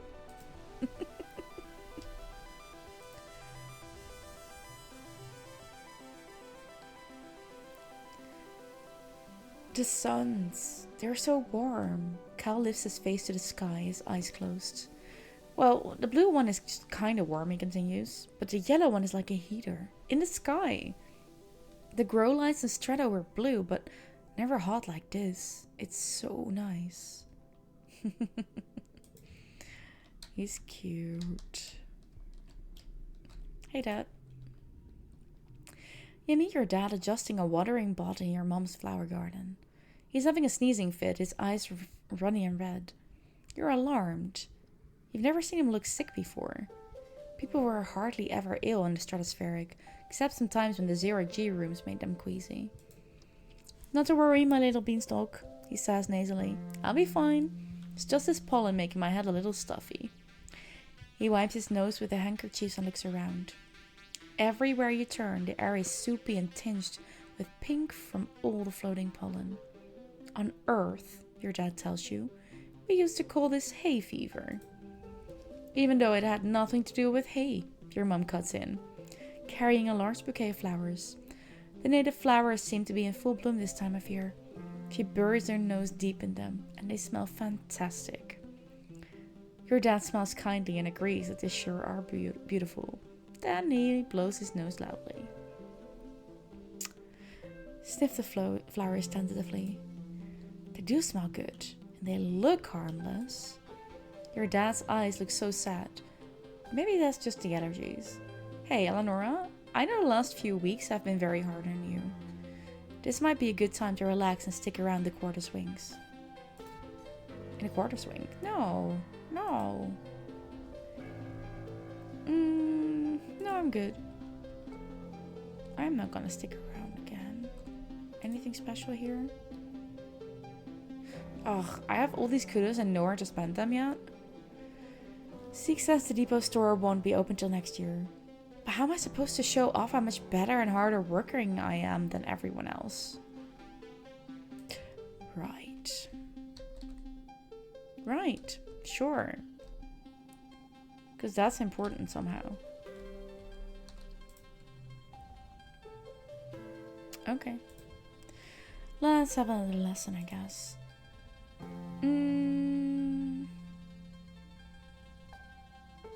Oh. Do we want to register for engineering classes? Maybe we should. Using Congruent's HoloNet scheduling system is almost a test on its own. You feel like a hacker navigating the confusing interface, but manage to add your name to the list of drop-in students. You're now eligible to join Tangent and some of the older students in engineering classes. Yes.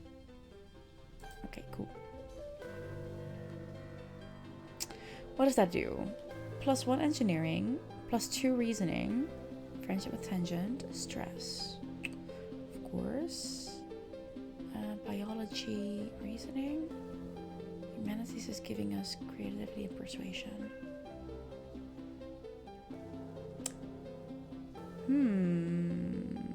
Let's do this one. Yes. There is some sort of emergency in engineering that requires Hal's attention, so today's class will be taught by the ship's artificial intelligence, Congruence. Good morning, Congruence chirps. Today we're going to talk about the formation of the Vertumna group and our decision to leave Earth. It's a very exciting topic, and we think you're finally ready to hear about it. Let's dig in. You know how it started. Economic and environmental instability, coupled with deeply entrenched hatreds, had thrown the Earth into chaos. And you know how it ended. In that chaos, your parents formed the Vertumna group with a plan to leave Earth. 20 years later, they and their starborn children, you, slid through a wormhole and ended up here, on a planet you called Vertumna. But there's so much you don't know. Congruence pulls up a holoprojection of an unassuming human with a firm maternal gaze. This is Planktonic Ascendance Wangbotha Smith, she says, the spiritual leader of the Vertumna movement. They were what people called a speculative fiction writer. The Vertumna project proved that their writing, though speculative, was far from fiction. Wait, a sci-fi author? Yes, Congruence tell you. Their best-selling novel, Life Beyond the Einstein-Rosen Bridge, told the story of a fictional utopia on the other side of the real-life anomaly at the edge of the solar system. Scientists had been investigating the wormhole for years, but it took a poet to imagine we could travel through it. Wangbotha Smith's writings centered around the idea of humanity building a technological utopia on another world. Translated to 100 languages, this was a compelling idea to people at the time. So fans started connecting in vert space. Far from just a book club, these people bonded over mutual aid amid the increasing unrest in their own countries. They were committed to Wangbotha Smith's idea of a future where everyone is treated equally without prejudice. But they realized it couldn't be done online, Congruence tells you. Though committed to social justice, the group saw the impossibility of forming a truly egalitarian society, while also reckoning with their own implicit biases and the diverse context of their real lives. They realized that this was the work of generations, and the solutions must look to the future, as Wangbotha Smith did.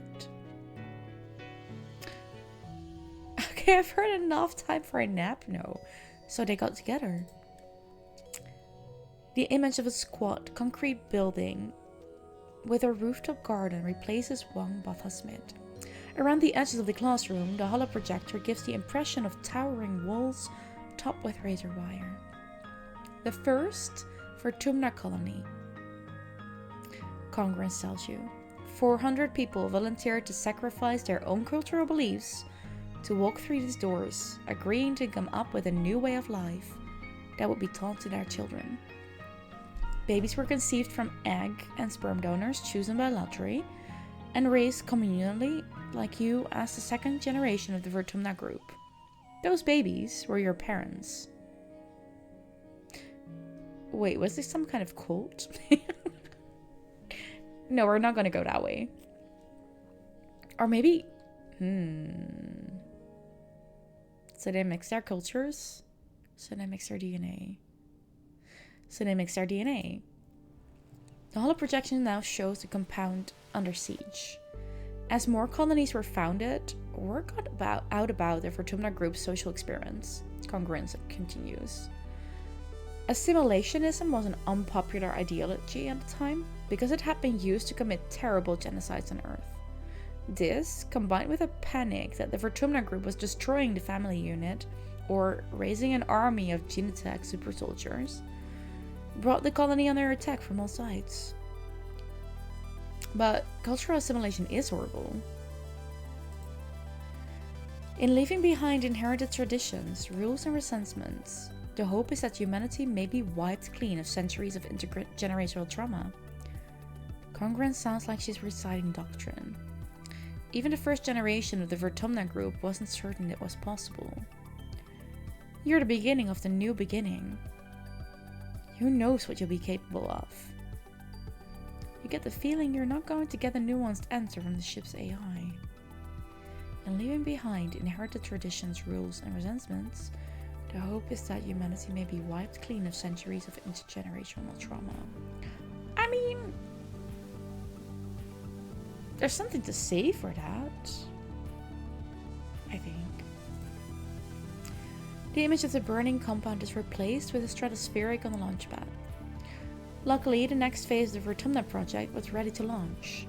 100 colonists were selected to leave Earth on a colony ship to see the far-flung corner of the universe with a new human culture. She smiles.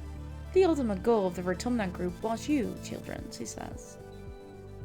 A generation raised, completely unburdened by troubles that plagued Earth. Isn't that lovely? But how did they build a ship?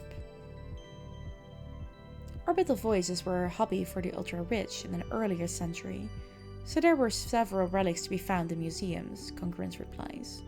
The difficulty was not in acquiring a ship, but in making it space-worthy and in the logistics of the launch itself. The group crowdsourced enough funding to purchase and repair the ship. As for logistics, well, you are speaking to the solution right now. I was acquired by connected group members, along with the gene tech that created you and your parents. The Stratospheric was the first manned vessel to navigate the wormhole at the edge of the solar system.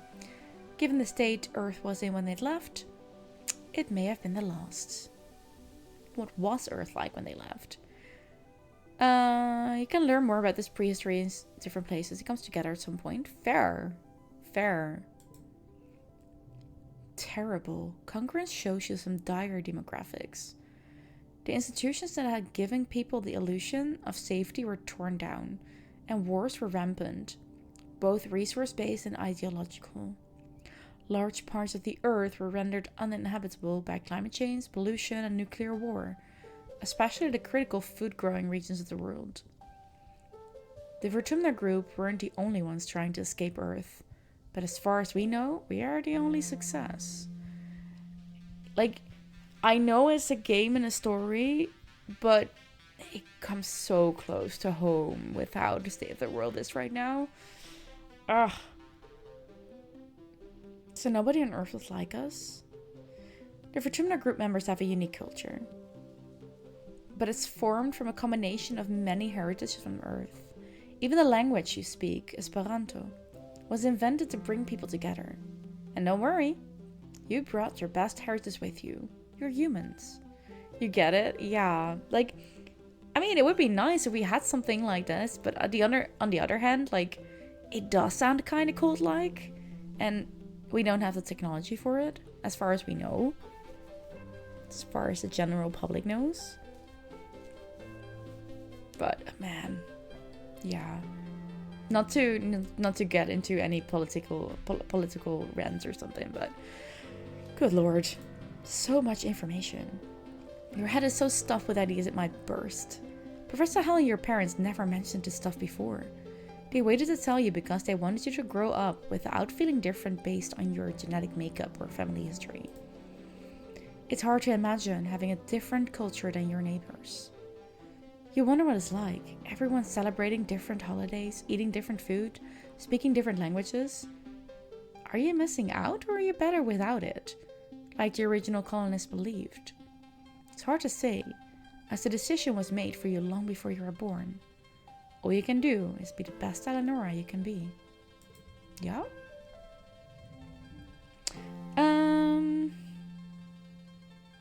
Oh. Okay, I have a feeling we should actually do this. Yeah, we should do that. Cool. Some creativity, some persuasion. We did well. And we're gonna have a little break. Because there will be ads in a bit. Enjoy the music. Get yourself a drink, a snack, go to the bathroom. Hug your loved ones or send them a message if you can. Yeah. Get some stretching in. Move around.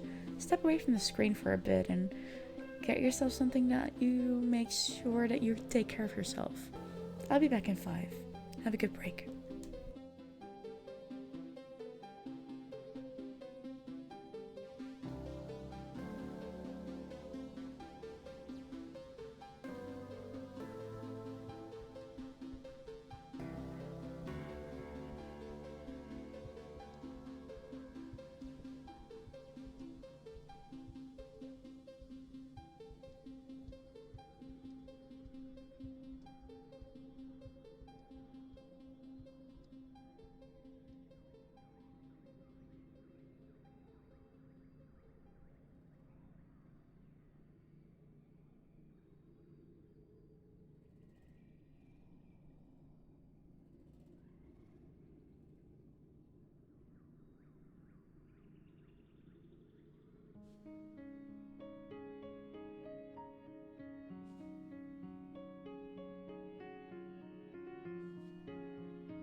Thank you for sticking around. Okay. Let's dive in.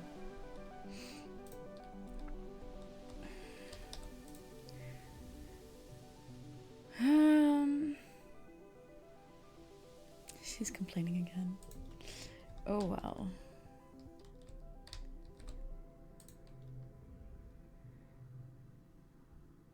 He nods at you but doesn't say anything.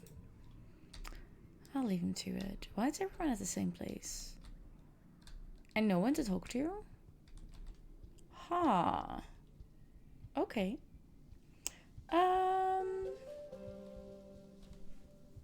What do I want to do? Can we? I don't think we can yet. I think we need 10, right? Yeah, we need 10. Okay, in that case, we're gonna go here and do some work. Shovel some dirt so that we get more toughness and friendship with Kel. Oof, you are too young to hurt like this. Your arms, your shoulders, your back, even your butt hurts from how hard you're working. But it's still gratifying to see actual progress. And you can tell you're getting stronger. Let's go.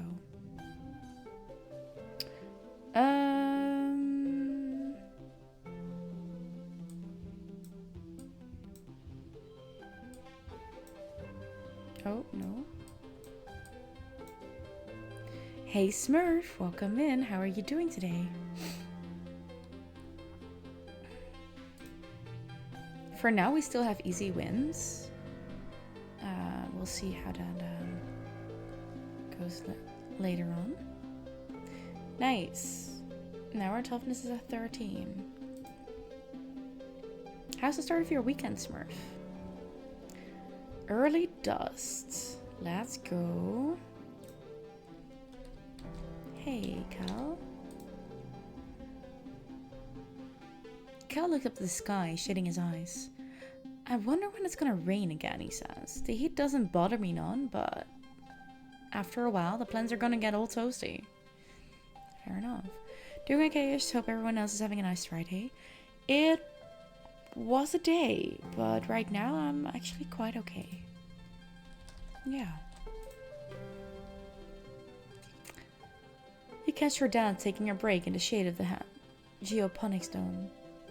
Oh hey, he says, blazing lazily. Taking breaks is important. Don't forget to take care of yourself, okay? Your mom is hard at work. Fair. We're good. Dice? Leave me alone. Okay, I will. Do you have something you need to say? No, you don't.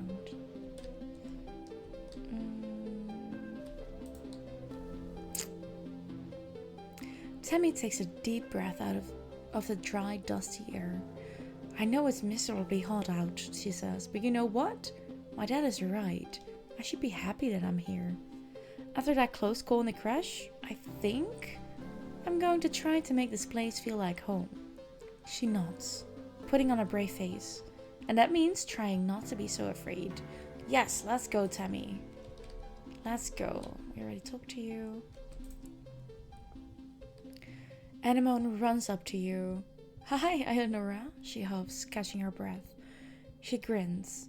On the ship, adults are always saying, no running, Anemone, no running. But outside, there's so much room. I can run for 5 minutes in one direction. Even more after the roboplos clear the land for farms.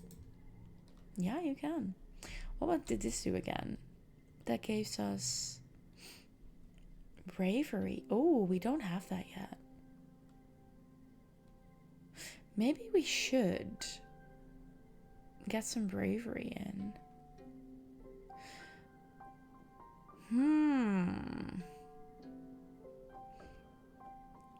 But at the same time, let's check the other one out.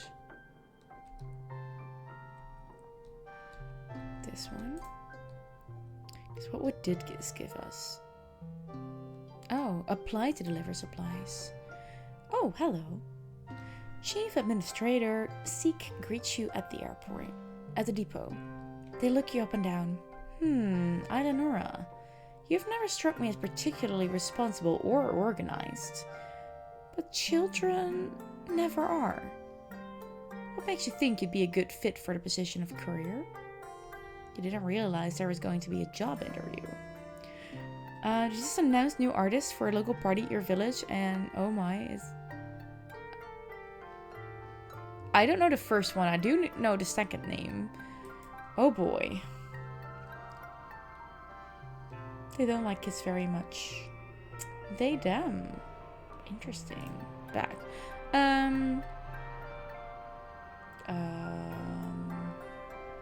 Okay, that is the third time this week that we have helicopters overhead. Something's going on. I'll work hard. I can carry a lot. I'll work hard. Seek replies. We'll see about that. But lucky for you, you're the only applicant this week. You got the job. For now, anyways. They use their elegant stylus to note this on their polypon. Come back in a few minutes, and you can help make deliveries. Yes, there will be kudos in it for you if you do it correctly. Done. At least we signed up. Okay, what deal will this do for us? Organizing. Yes. Perception. Cool. Friendship with Marts? Huh.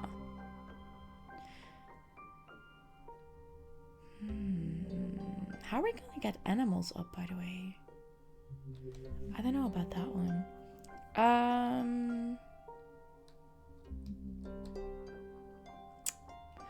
No, we're gonna go for the other one.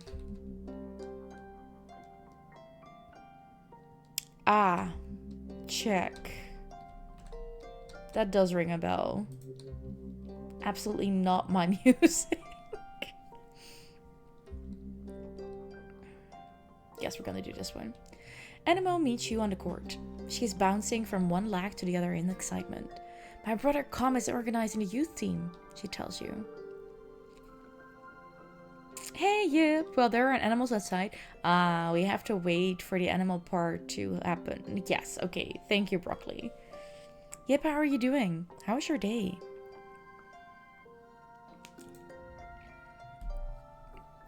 Kombucha. Oh, hello. I mean, I know we're still like 10 years old, but hello? Hello? Ahem. It's gonna be funny at least. Fair. For me, it would be like crunchy. Also, I like that his nickname is Com, but his full name is Kombucha. Love it. Kombucha offers you a high-fiving greeting, then tosses a sports ball your way. Let's start with a practice game to see what you're good at. You and Anemone are team captains. Pick your team. He's 15? Young security officer who coaches sport ball, the kids love and look up to him. Of course they do. He's hella cute. Your day was okay. Worked some in school, had your electricity meter replaced, and played with your friend's youngest daughter. A 3-year-old. Aw, that's cute, yeah. What did you play? Just something randomly or a game or something? How am I? It was a day. Let's keep it at that for now. It was a day. You know those snow globes that you can shake? Remember, I think you've heard some people, maybe you heard at the workshop where they could talk about that, but I feel like my head and my emotional body are like that shaken snow globe. Everything is going. And we'll have to wait for it to settle down. I might be smart and journal a bit tonight. Mostly you dangling her upside down by her feet. Tag. That must have been fun. Party exists for 40 years already, and they even had artists like Herman Brood, Corrie Konings, Evergreens, and Teaspoon. Whoa. Okay. Okay. Like, that doesn't say anything to people around, not from around here, but interesting. Why am I not getting any reactions from you guys on how cute this guy is? He's cute. Let's move on.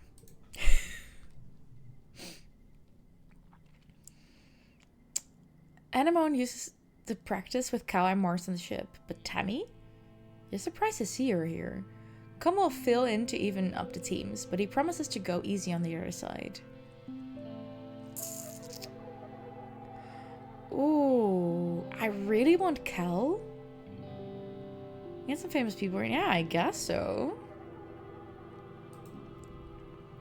Mind if I play goalie, he asks. Sports ball is fun, but I don't really like to score against the other team. Sure, Cal. Anemone chooses kombucha, of course. They bump fists. Your next choice, Mars or Tammy? We're gonna go for Tammy. Cal said I should join, but I'm not very good at sports. Where should I stand? She asked quietly. You aren't sure. You assign her to tackle back and tell her to stick like glue to the opposing team's spiker. Maybe she'll get in their way instead of yours. You face off 3-on-3. Toughness challenge, okay. Story challenges have 3 rounds instead of 1. After every round, you keep the cards you didn't play. Oh. And unlock an extra slot to play them in. Because you have potatoes to chop. Fair. And everybody's hot. Well, most people are hot later, but still. You have so much infinite information because you played the game before. That, like, I just see the first person and I think is extremely hot and just point it out and you're like, wait. Which actually makes sense. Also, I think that Tangent, the way she already looks, might actually become a very hot later teenager as well. But we'll see. Losing isn't always a bad thing in story challenges. Wait. 3 rounds. You keep the cards you didn't play and unlock an extra slot to play them in. Losing isn't always a bad thing in story Oh. Right. Okay. You have potatoes to chop? Fair enough. Is that for dinner? If so, please let us know what you are going to have for dinner. That's the thing here. 27 in 3 rounds? Oh boy. Okay. No, wait. Oh. We can't do a 1, 2, 3.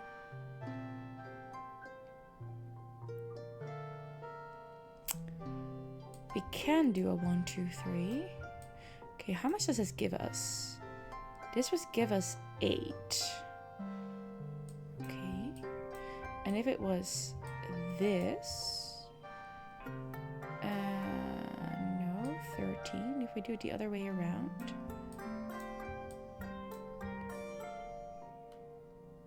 Also 13. I think we're gonna... But then we have only low... Oh. I see where they're going with this.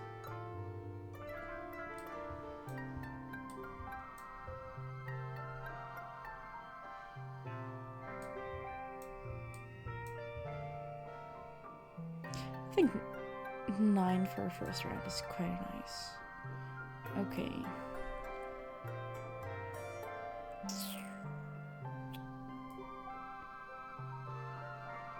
Okay, that kind of sucks.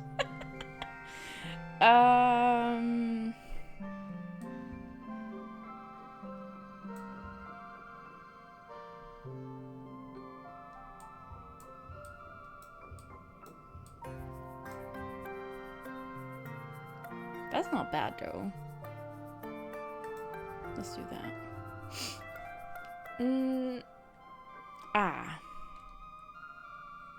Oh, I have to let my cat inside.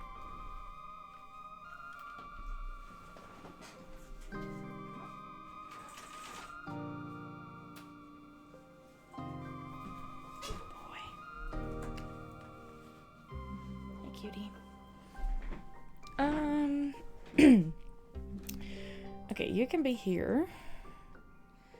And then we do 1, 1, 1, 1. We win! That was smart thinking. Oh, cat is coming out again. 2 kudos, 2 toughness. Hell yeah. Tammy tackles Anemone in a brilliant takedown that surprises everyone. She really took her to her role as the immovable object. Cal makes an amazing jump save, but is winded when a ball hits him in the chest. The score is tied, with Anemone and Com putting the pressure on. Then blam! You scored a match point with a red spike all the way from the net line. Hell yeah. Get a new card. Set neighbors to this value. Oh. You work well this one. +1 bravery. We also got bravery. Nice. Done. It is time for Vertumnalia. Udicott and the council have called a festival to celebrate life here on the planet Vertumna. Everyone gathers in the colony square to hear Governor Edicott's speech. Oh, hello. 81? Governor of your colony and one of the oldest people in it. Everyone has great respect for her knowledge and leadership. Damn. In Earth history, Udicott begins, and then clears her throat and waits for everyone to quiet down. In Earth's history, Vertumna was known as the god of seasons, change, gardens, and fruit. It is no coincidence that our forebears of the Vertumna project chose to take on such an auspicious name, in the hopes of seeding future bountiful seasons of humanity. We will continue this tradition of Vertumnalia, a midsummer festival to celebrate our Vertumna, this lush planet upon which we find ourselves today. I would say yawn, but clap. Everyone cheers and applauds. The members of the council get up on stage one at a time to give their own short speeches. Governor Udicott announces each one. When it's your mother's Flula's turn, she announces that tonight she'll be eating some of the very first crops grown from Vertumnan soil. Your eyes go to the feast table. Aboard the stratosphere, it would have been mostly soy-based food from the nanoprinters, spiced up with what precious fruits and vegetables could be grown in the small growing bays. This year, the earth plants look even less robust than usual, but they're supplemented by some Vertumnan plants you've come to appreciate. Juicy potato pods and slabs of edible fungi. Udicott takes the stage after everyone on the council has said their piece. What is a festival without festivities? She asks. Professor Hell and Security Chief Red have organized a 3-part competition for the kids. Good luck, children. Which one do we join?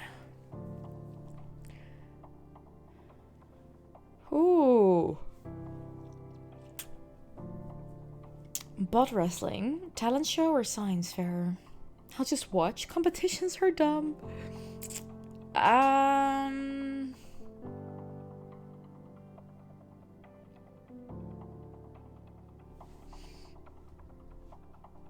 Talent show, science fair.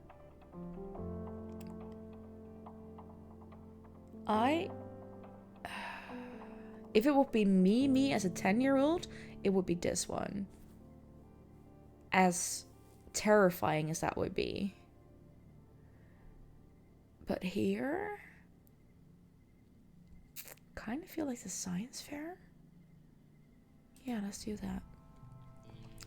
Tangent competes, of course. Is the first real challenge? Oh boy.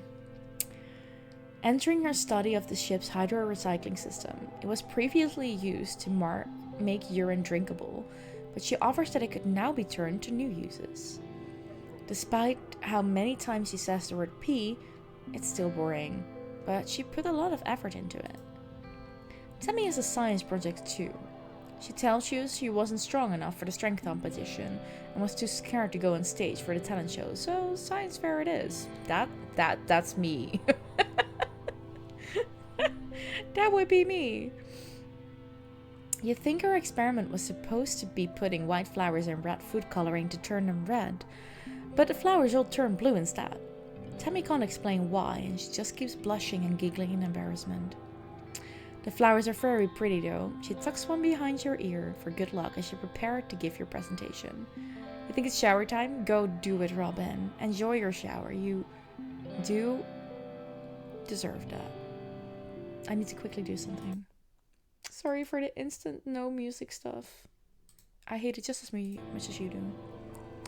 Okay, reasoning challenge. Let's go. Oh, it's a hard one.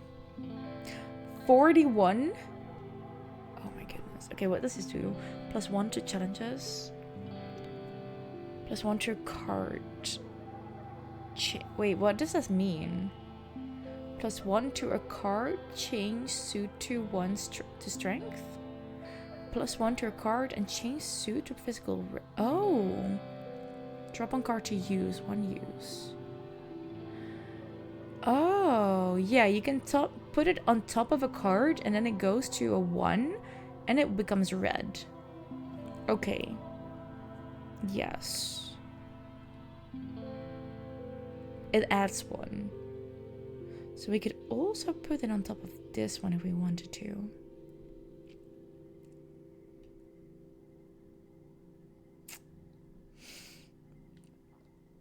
You're seeing a major artist again next weekend at the local KBJ Aka.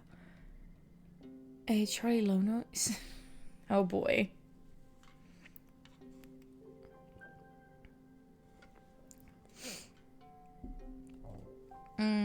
Total gets +1 in the first round of challenges.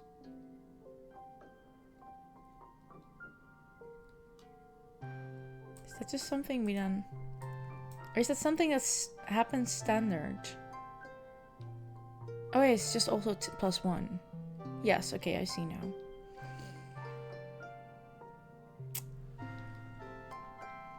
So I could do...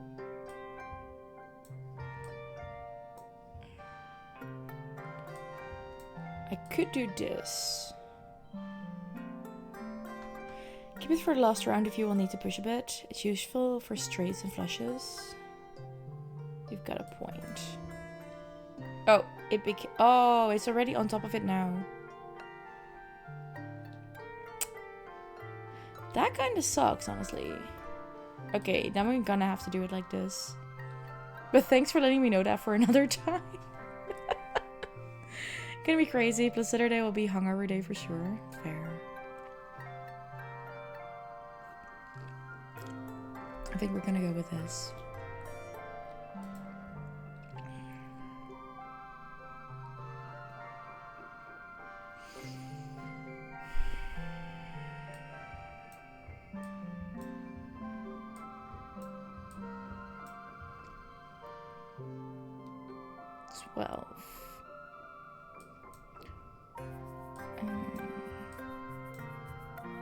Oh, that's 17. Okay, cool. We're gonna do this one. Absolutely. Don't forget that if you lag a bit in the end, you can use trash to push through if you want to win room. Oh, that's good to know. That's good to know.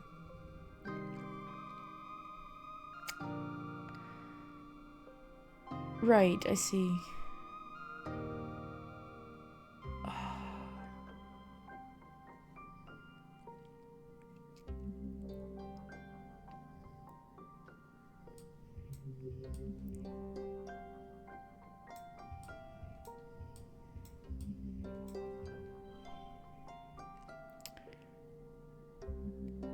Okay, 15 stress is like useful.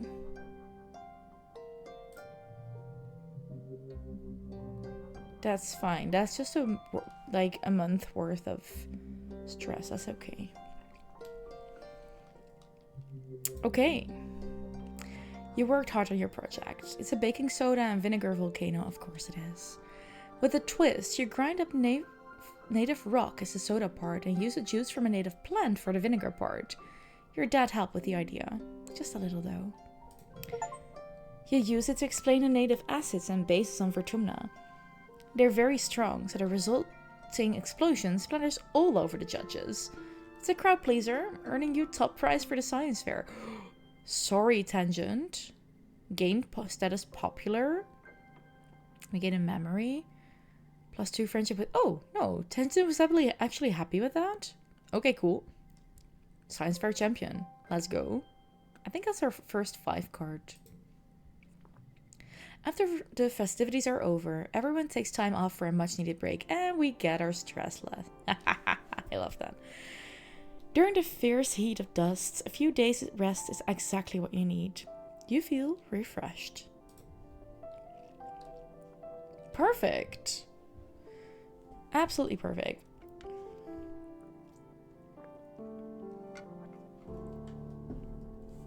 Let's go. I think you're not even playing through the first year, or at least I didn't play through the first full year in the demo.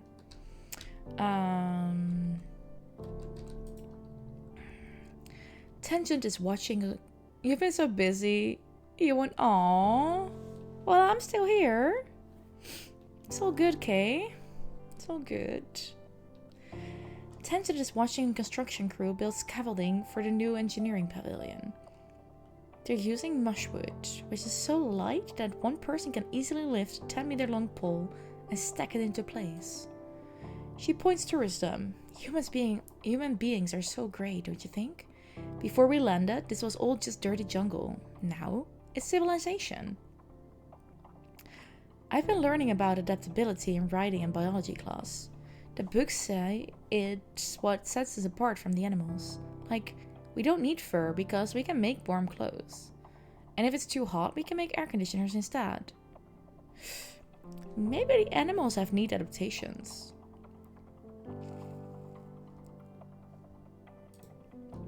Tangent rolls her eyes at you. Maybe. But even if they do, I haven't seen any sign of intelligent life here. It's just those big dumb xenofauna.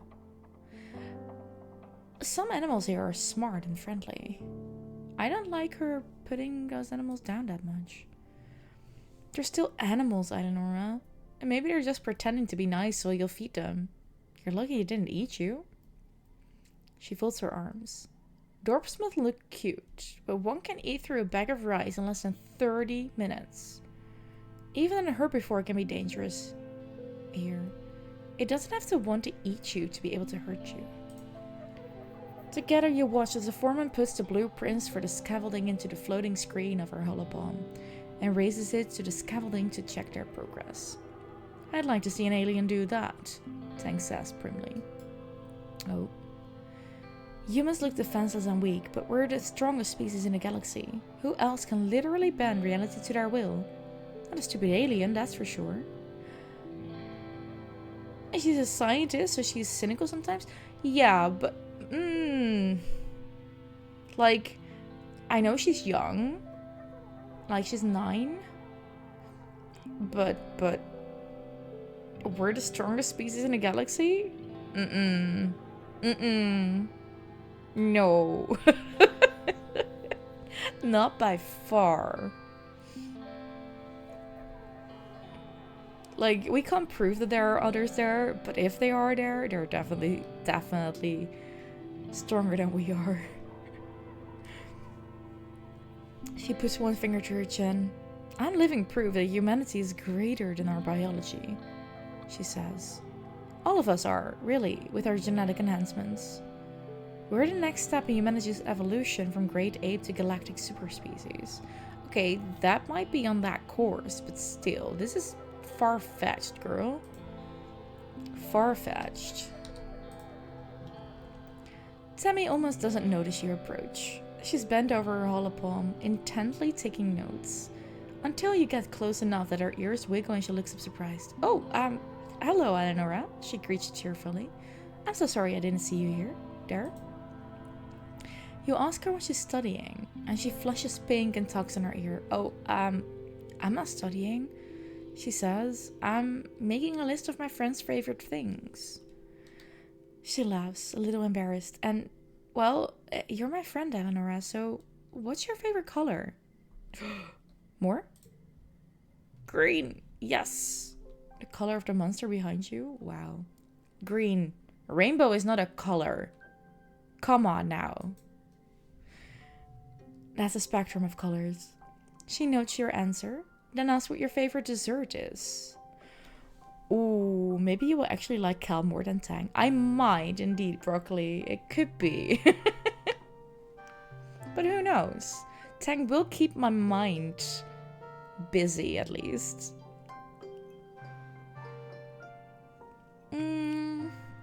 Space cake, fresh fruit, soy sweets, spoonfuls of pure sugar. I don't like sweet things. In that case, fresh fruit. If these are our options, Sammy carefully knows this as well. Okay, last question. What's your favorite toy? Toys are for immature children. Literally, which 10-year-old says that?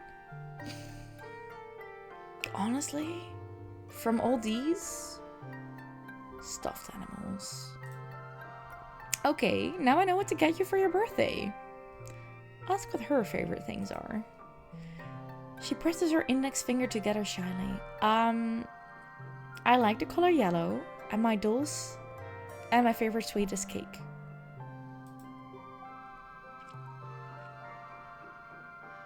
Okay, the question is that gonna be here? Thank you. You're gonna check that? No.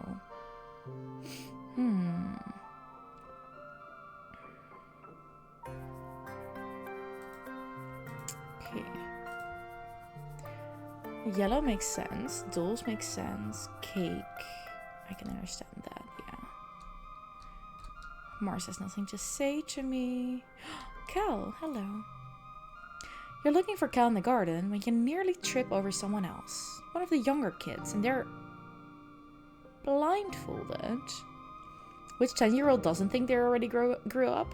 Oh, as a 10-year-old, I never thought I was still absolutely a kid. That was not a thing back then. And as a teacher, for that age group, a lot and up, it really depends. It's a bit 50-50. It's a bit 50-50. Apart, especially when they have older siblings, they think they're more grown up. When they have no older siblings or only younger siblings, no, the ones with younger siblings might actually have the same idea that they're already grown up. Unless they have a good relationship with their siblings. But like I said, it's kind of 50-50. Some are absolutely already busy with boyfriends and girlfriends and stuff like that, and others are still playing pretend. It really goes all ways, and I think that's the beauty of it. And honestly, I think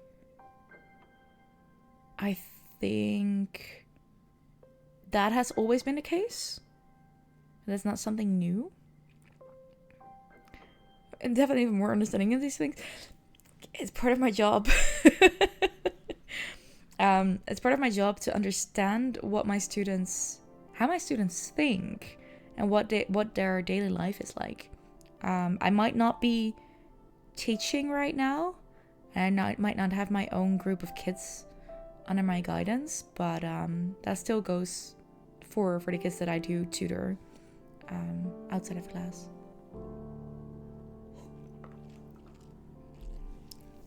So yeah,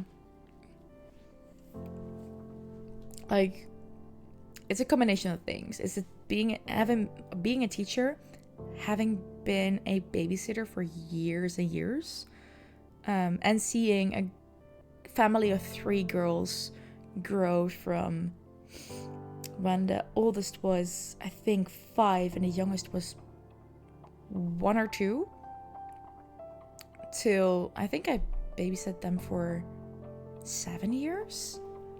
So you get an idea of how that progresses. It's kind of fun.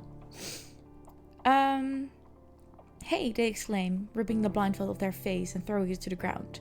It's Cyrus, one of Anemone's brothers. He glares at you. I was almost done. Cal jogs over and grabs Cyrus in a friendly headlock, ruffling his messy red hair. Dude, you were so close. Cyrus stamps his feet and complains that you got in his way. It's not her fault, Cole says. She didn't know we were playing a game. Give me a sec. I want to teach her how to play.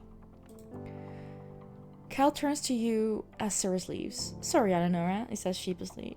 I was teaching Cyrus a new game, but he's more like Anemone than I thought. Real competitive, you know? He stoops to pick up the blindfold, brushing off the dirt. I've been trying to come up with some different kinds of games other than a sports ball, he says. No winners or losers, I just want to have fun with my friends. Cal looks at you hopefully. You want to learn how to play? Let me check my schedule. Yes. Cal's smile looks like it's gonna stretch right off his face. Radical, he shouts, jumping up and down with excitement. Okay, so first put on this blindfold. The blindfold is a little scratchy and smells like dirt. You can feel Cal's big hands on your shoulders. Keep in mind, we're 10-year-olds. I'm gonna spin you around, and when I let go, you're gonna listen to my instructions. We're gonna walk all the way to the cafeteria, okay? You nod. You can't see Cal's grin, but you can hear it in his voice as he spins you around and counts to 10. 1, 2, 3. First, Cole says, you gotta walk forward 10 steps. Do you follow Cal's instructions as best you can, or make things difficult for him? No, we're gonna do our best. You take 10 steps straight forward, holding your hands out for balance. The rocky dirt between the garden beds crunches under your feet. Yeah, Cal says. Now turn to your right and take 15 steps until you get to the door. Get it right. You turn to the right and walk forward, counting out 15 steps. When you stop, Cal laughs. You can hear his footsteps crunching behind you. I forgot how much bigger I am than you. You're like 2 more steps away. You take 2 more steps until your outstretched hands land on the warm metal of the door. You're pretty sure you have never passed all the checks in these events? Oh. Awesome, Cal says. You can't help but smile. This is fun. Now hit the door button on the right and then keep walking forward until I say stop. Go really slowly, okay? You open the door and start to walk forward. The path slopes downwards and your feet slip a little bit, even though you're moving as slowly as you can.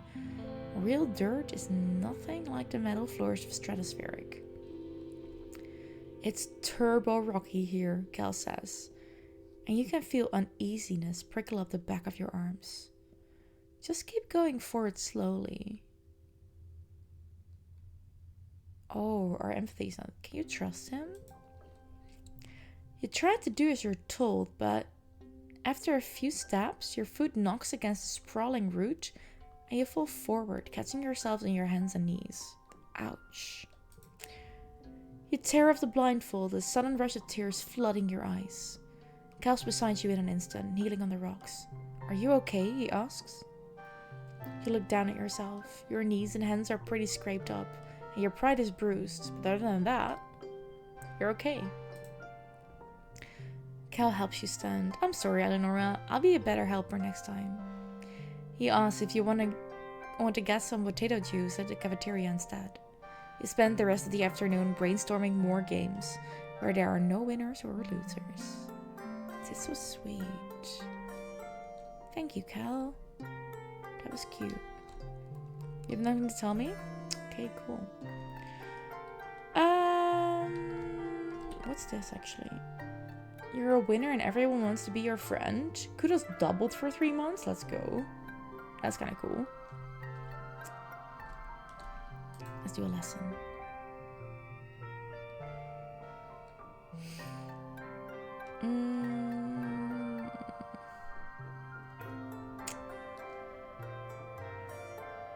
Let's throw in some biology, I think. Or maybe...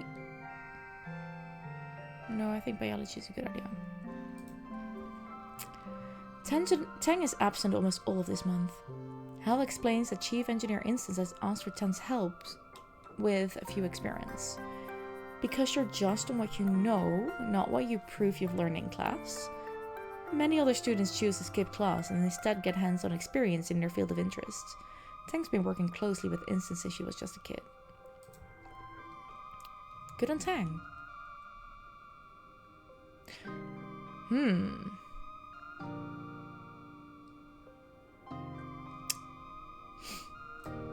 Zero, 1, 2. Oh, wait. No, wait, that's fine. And then a 1. Yep. That's cool.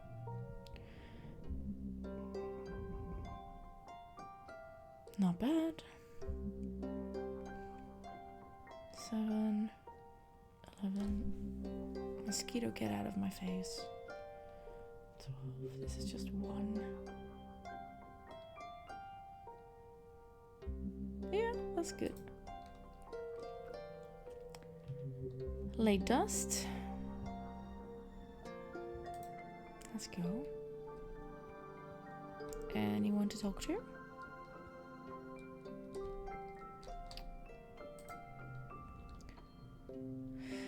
Dice is sitting on the ground just outside the gate under the watchful eye of someone working in expeditions. We're just as stuck here as we were on the ship, he mumbles. But he doesn't say anything else after that. He's got a point, I understand. Rebellion.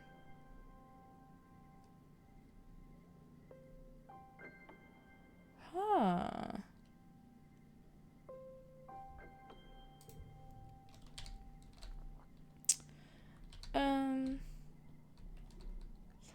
Let's do another lesson.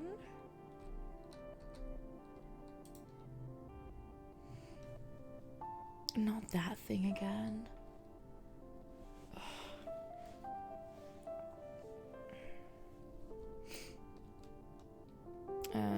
Humanities. Or, you know what? No, we're gonna do the...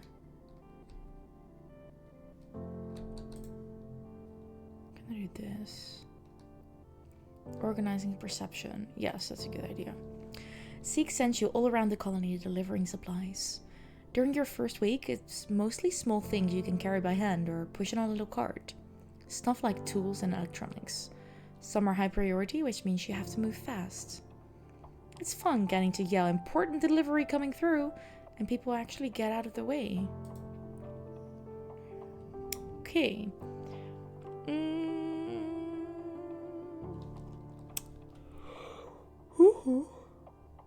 Okay.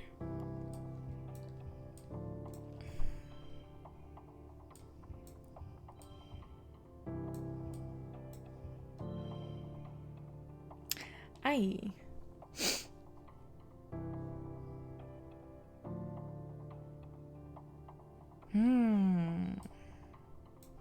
So maybe we want to do this. Yes, we wanted to do that. And that's what we needed. Yep.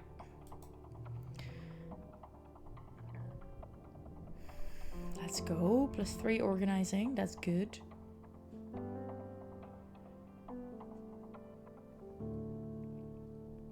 Nice. +7 on the kudos. Welcome back from Lurk, Smurf. How you doing? Next month, early wet. Uh-oh. What's this game all about? Okay, so, what is this about? Oh, we actually know which songs. I'm gonna applaud the devs again. They have implemented so many little things that give credit to the people who did the things, make the things. That is absolutely cool. Anyways, what is this game about? This game is a visual novel / deck building. And with exactly this theme of I was a Teenage Exocolonist. We are playing through the ages 10 to probably 20 because there's 10 years that you play through. 10 to 20. We are kids that have, or a kid that has been born on a spaceship that was on its way to a very far away planet to create a new exocolony. And we are learning about their life. We are teaching ourselves kind of things that we didn't need on the spaceship, but we do need now where we're on this planet. We're building friendships. We are supposed to progress civilization on this planet. And there is way more lore to it, and you'll figure it out in the game. But it is an interesting game, and I love the art style. It looks very pretty. It is easy to understand once you're actually in the game. The music is amazing. They credit their creators so well. Like, this is here. And then there's also... Look. Oh no, this is not it. Here. Was that here? Is that in here? No, it's not in here. Maybe it is. No. There was a... I think it is in the cards that we have... Yeah, it's in the cards. It's just fun. But right now we're 10-year-olds. It's pouring rain and everyone's trying to stay dry under the grass-roofed palapas. Everyone except Dice. Off in the distance, over at the wall near the sports ball field, he's definitely skulking. Attention to the details was really great here. Not every AAA game has so much. Baldur's Gate 3. While Baldur's Gate 3 has a lot, I do have to agree that fair. Yeah. It's more RPGs or more tell the story game. Ooh, like I guess we don't have to fight or anything. No, if there would be fights, that would be through the card game that's in here.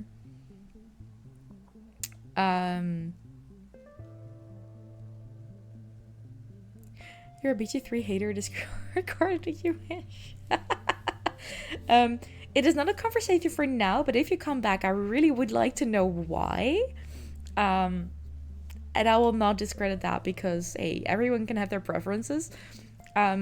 I enjoy the game. I will not stream it. As for, like, not right now, at least. I am enjoying it, but that's me. You are the first person I encounter that is a BG3 hater, though. We're gonna tell someone. Oh, hello. You tell Security Chief Rat that you saw Dice up to no good round behind the garrison. He's too distracted trying to put buckets under various... Okay, I am not so happy with the huge mosquitoes that we have here nowadays. Get out of my room. You thought so, and you see I have skills and attributes? Yes, we do. We do. And you can build them by doing lessons or chores or work for the colony. Kind of both story, but your ability to factor. Yeah. It's not necessarily a choose your own story, but part of it is. It's, I think choices matter in this case. Depends on skills, yeah. He's too distracted trying to put buckets under various leaks in the roof to pay you much attention. Thank you, Eleonora. I'll check it out later. He says, waving you off. If there's a danger to the colony, one of the lookouts will catch it. Huh. You're not so sure. You know Dice. He's very good at hiding when he doesn't want to be found. Similar to Disco Elysium? I've been eyeing that game too. Okay. Who can we talk to today? Not March. Her dad is here. Oh, that was it. But they probably have something to say because of the other. Oh, we've had that one. Wait, what will we have for you? No, we don't have anything for them. Rain, Tang says, clearly unimpressed.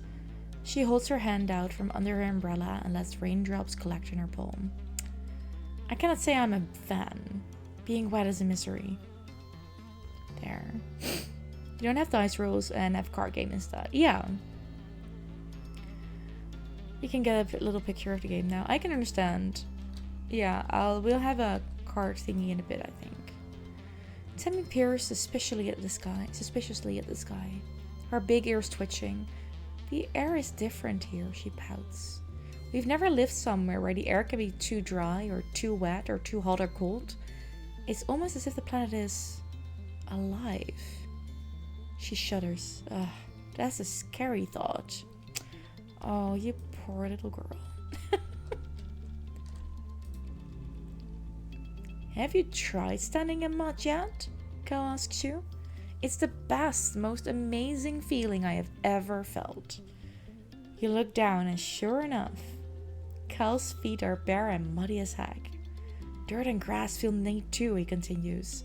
Sometimes the rocks hurt, but Mom says I'll build calluses. Just try it.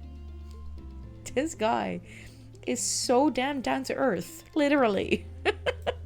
I love it. I love it.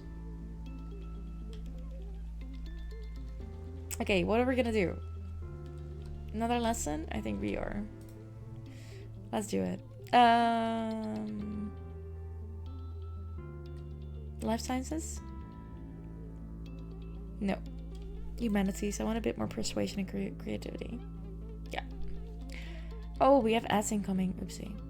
You're doing creative writing in teams, and you're paired with Martz, of course. You wish it was Tang, she always does so well on these. The theme is Earth, Natural Environment. Martz takes the topic at face value and wants to write about how beautiful everything was on Earth, with blue skies and green plants everywhere, and huge oceans that went forever. It always looks gorgeous in the carefully staged movies you've seen on holovids. Run with Martz's idea, write about climate problems instead. Fine, Martz. Martz takes a creative part of creative writing literally, describing Earth's luscious forests and verdant plains and deep jewel-like oceans with a reference bordering on the obscene. She's pretty passionate about it, so you let her do most of the work. Martz insists she gets to present it to the class. This too is a good idea. Martz is a born presenter.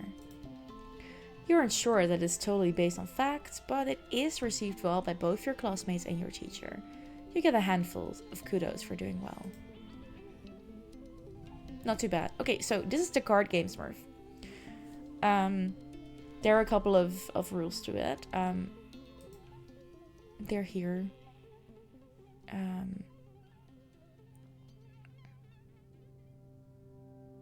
Order matters. So colors together, and then getting the numbers in the correct row, correct line. My brain doesn't work. Sorry. And we won. Like this is these two are the same number. These are the same color. These are the same number, and these are the same color, and upgoing. So there we go. And we did that just before break. I'm gonna read that after break, Broccoli. We're gonna do one last break. I'm gonna leave you here. There will be ads in a little bit. Get yourself a drink, a snack. See you in 5.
Okay.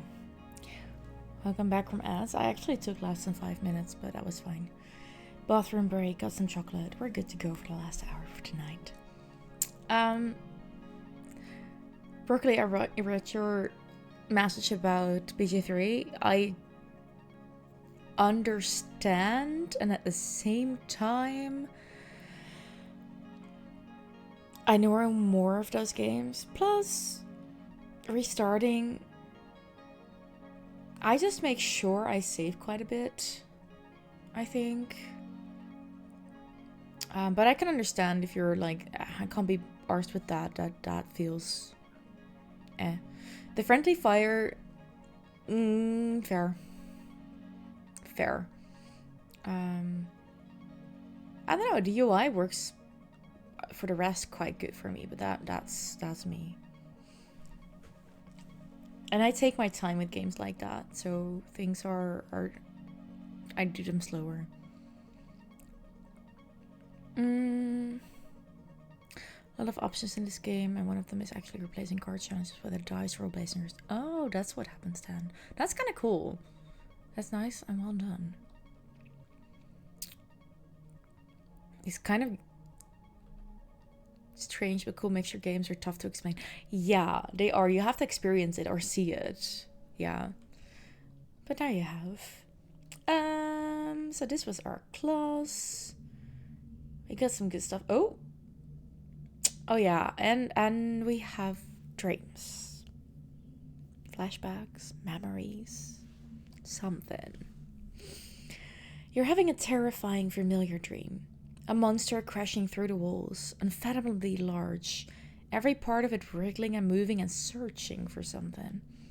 It tramples through the colony as you watch helplessly. Time shifts to the wreckage of your home. You're picking through it, looking for something.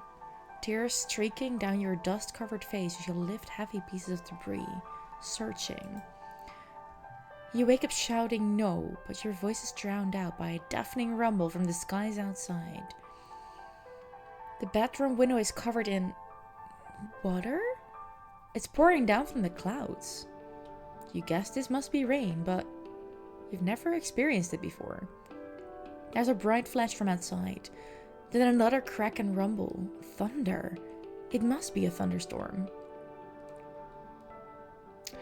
You've played BG3 with your partner up to Act 3, so you see the appeal, but every time something infuriating happens, fair. I can understand that. Chucky, chocolate, yeah, I understood that. Sorry, I did not address it. I understood what you meant with Chucky.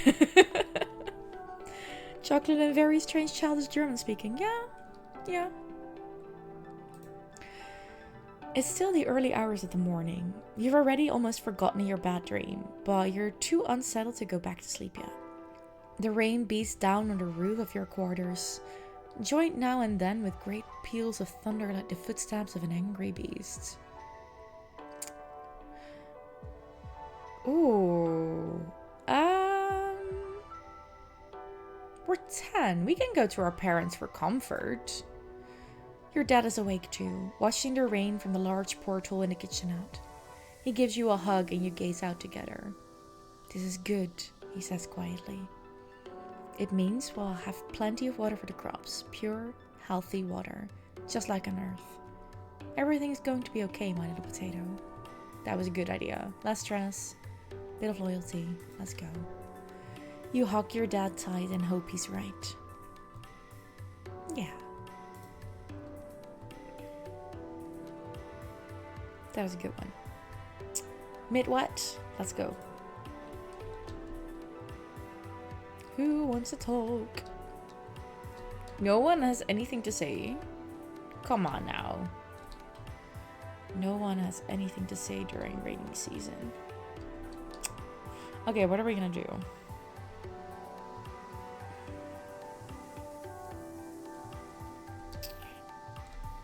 Where did the bravery come from again? Was that here?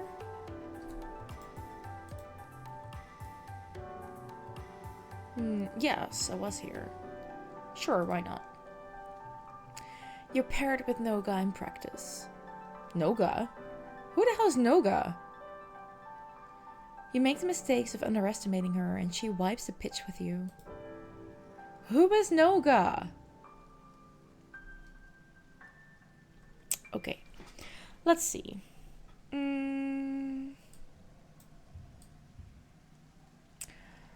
Oh.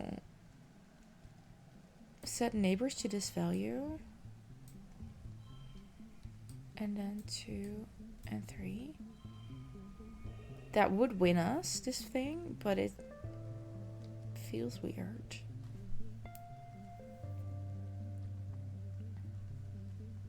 What if we do this? Nice. Okay. We haven't seen our sprite yet. No, we haven't. That's interesting. Younger child? Okay. Okay. Yay, we got some extra bravery. I like that.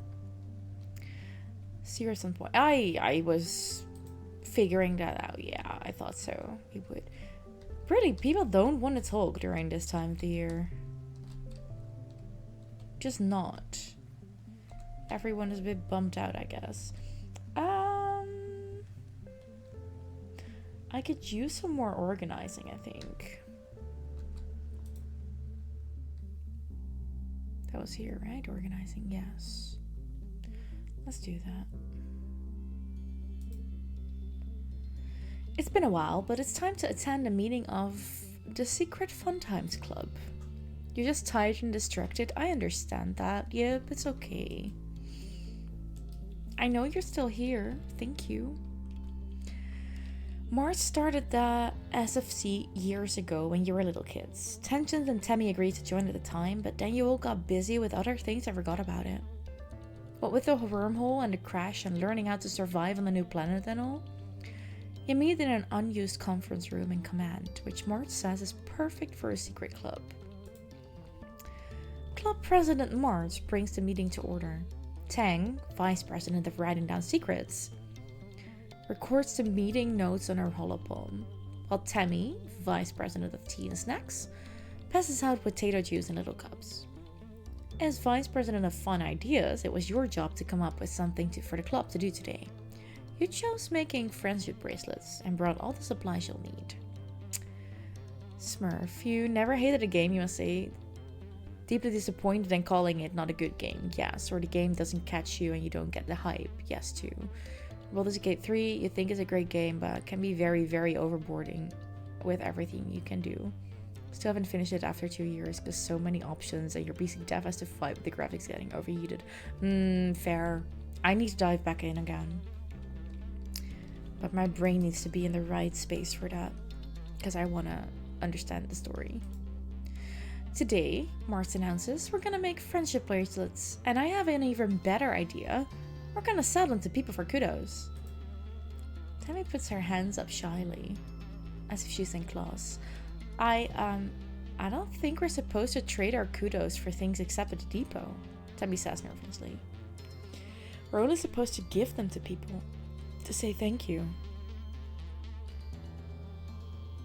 It's not hatred, more like deep disappointment. I can get that, Broccoli. Yeah. Like there were just too many things for you that made it a game that was just frustrating at times. I understand that. Tammy's right. Well, Mars suggests, then we give our bracelets to people, and if they don't say thanks with some kudos, we take them back. It's hard to argue with her sheer force of will sometimes. If there's a loophole, Mars will find it.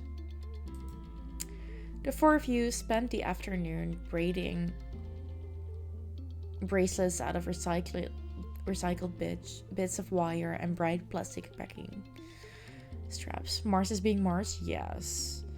Tangent dutiful accounts each one on her holopalm, while Mars motivates you to work harder and faster. She promises 2 kudos to whoever makes the most bracelets. Tommy is already way out ahead, but we're not going to do a creativity challenge. No, we're not going to. But I already decided I wasn't going to, and now you're saying that I shouldn't. Please explain why not. Or should I just click this first? That's also fine with me. But I'm curious why you're saying don't do it. There's a mosquito that I wanna... But it's not gonna be close enough. Also, I don't want to scare you guys with the sound of the clap. Love the studio behind it though. The studio boss is such a great person who puts jobs, quality, fairness and longevity first instead of shareholders, quick money and greed. His Game of the Year award speech was really brilliant. That's really good. I love that. Okay, I'm gonna let Tammy win. Tammy's deft fingers have practiced this so many times she doesn't even need to look at her work. She's a bracelet weaving expert. Her color choices are a bit random though, resulting in questionable combinations like olive green with hot pink. Mars takes all the bracelets at the end of the day. After I sell these, she says, I'll put the kudos in the club treasury. Meeting adjourned. It will hit Tammy's confidence and she already struggles. Yeah, I thought so. Yeah, that makes sense. Okay, good. Like, just let her win this thing. Back to this cute little indie game. It's a good game, isn't it? You ask Tenjin and Tammy if they think Mars is actually going to sell them. I think so, Tang tells you. But the club doesn't even have a treasury. She'll probably just keep the kudos for herself. She doesn't seem to care. Not cool. Not cool. Yeah, I think we're just gonna do this. And we're gonna win that. Okay, cool.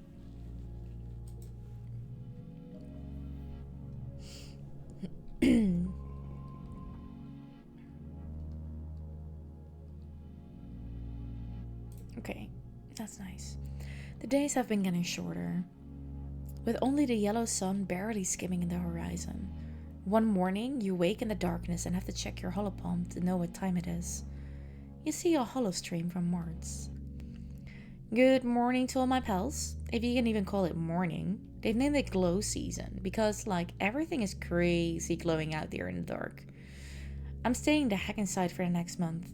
What's the point in even going out if you can't see anything? It's going to be a long, boring month. No way, it looks cool out there. You peek out the window. The wormhole is the biggest you've ever seen it. Like a massive fiery ring in the sky.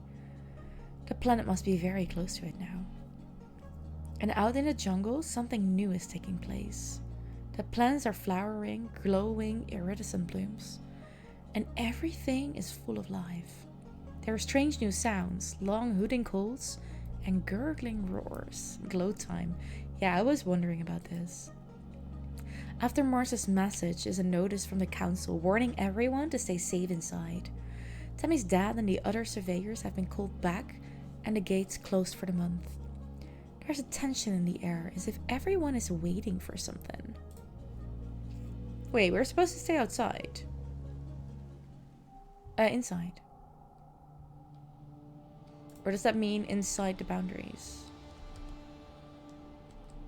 I think so, because people are just standing. Look at that. A sturdy mushwood log. Do you have something else to say? Dice is staring off into the wilderness outside the gates. Feels different, he mumbles. Don't know how, just different. You ask him what he means, but he just shakes his head and stuffs his hands in his pockets. You are starting to intrigue me, Dice. I am starting to get intrigued by you.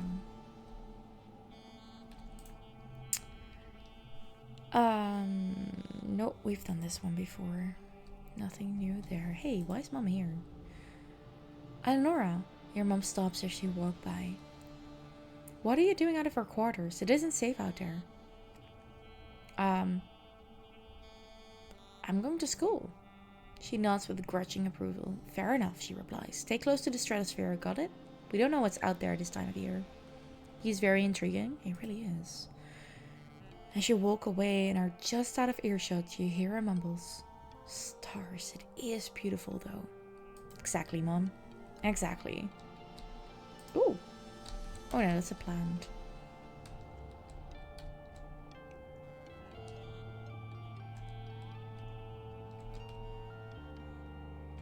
Yeah, there's no one else out here.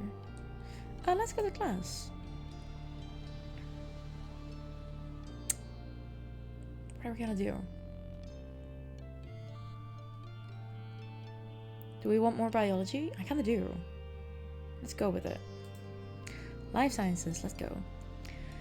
Tang is absent almost all of this month. Ah, we've already had that. Get to work.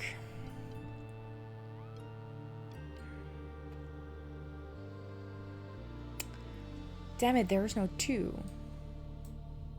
Wait, what does this do? +2 to a card. But that's not smart for now, actually. No, we can make this one without using that. We can just do this. Oh.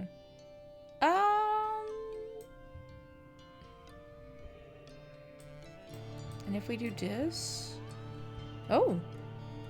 Super goal? Ooh, extra biology. Bonus for hidden higher goal. Okay, there are hidden higher goals. Good to know. Good to know. For biology. Now we're talking. Super goal, let's go. Exactly. Okay, now we're talking. Like, I like that these are slowly creeping towards that first bracket. I just wish we could get more, but I understand that's for later, not for now. It's fine. It's daytime when the emergency sirens start up. Well, what passes for day is still nearly pitch black except for an eerie green twilight glow on the horizon. You look towards the gates. They're open. Wait, they shouldn't be open. The alert blares out of every speaker in the colony. It's the same one you used for hull breaches and fires. And in space, it meant you were supposed to go to the nearest emergency shaft and put on a spacesuit. On Vertumna, it means go to an assembly point and wait for instructions. For a sec, you understood super glue. Oh, fair enough. There's always a hidden goal that gives +1 to a skill. Okay, that's good to know.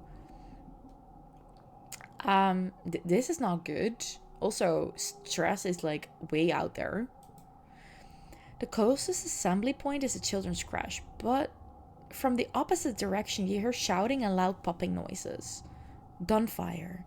Is the colony under attack? No, they're fighting something off. We're gonna hide in the crash. We're 10 years old.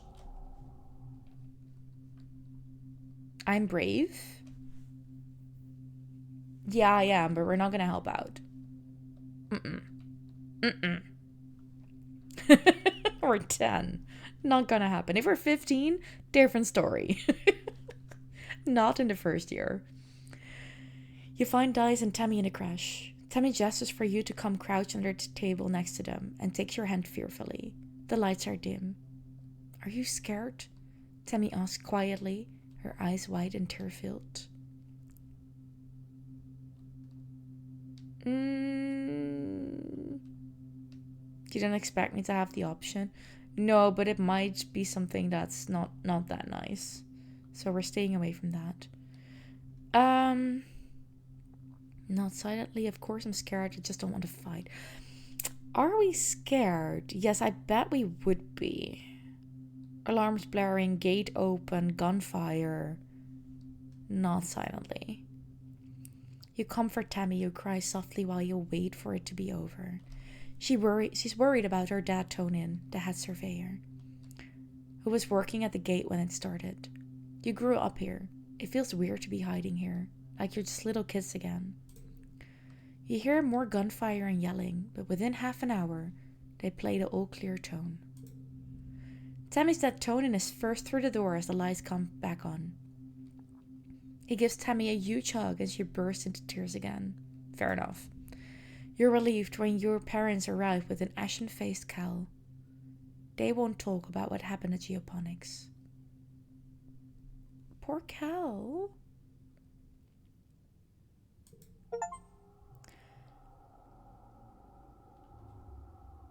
After 2 weeks of darkness with the blue sun barely skimming the horizon, it begins to move higher in the sky and daytime returns.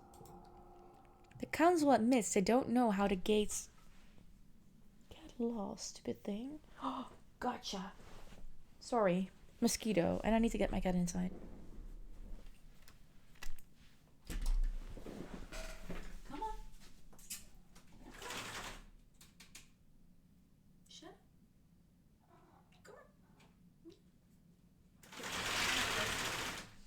Come on. You've been out long enough. There we go. Good boy. The council admits they don't know how the gates were opened or how the creatures got in. Some of the attacking creatures were once thought to be docile. Others were species nobody had seen before. It was like something had driven them to assault the colony. At least nobody was killed this time. First year done. Okay. What is the time? 10:30. Childhood is fleeting. The game will end when you reach age 20. So you should focus on a few skills to improve and friends to spend time with. Use the skills and friends button at the top left of the screen to keep track of them. Good luck.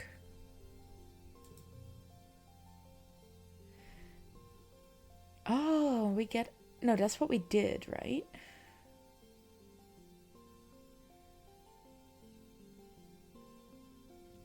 Yeah, this is what we did in the end.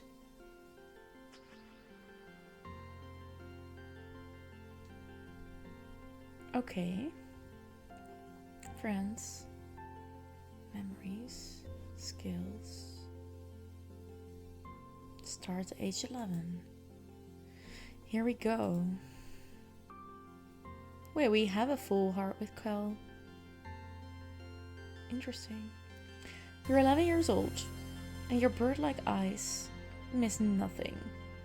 You can take a beating or drop a brick on your foot without cursing, and your keen eyes can find things other people miss. Okay.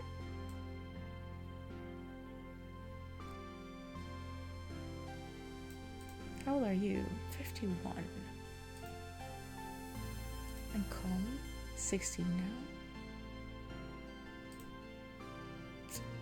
Okay.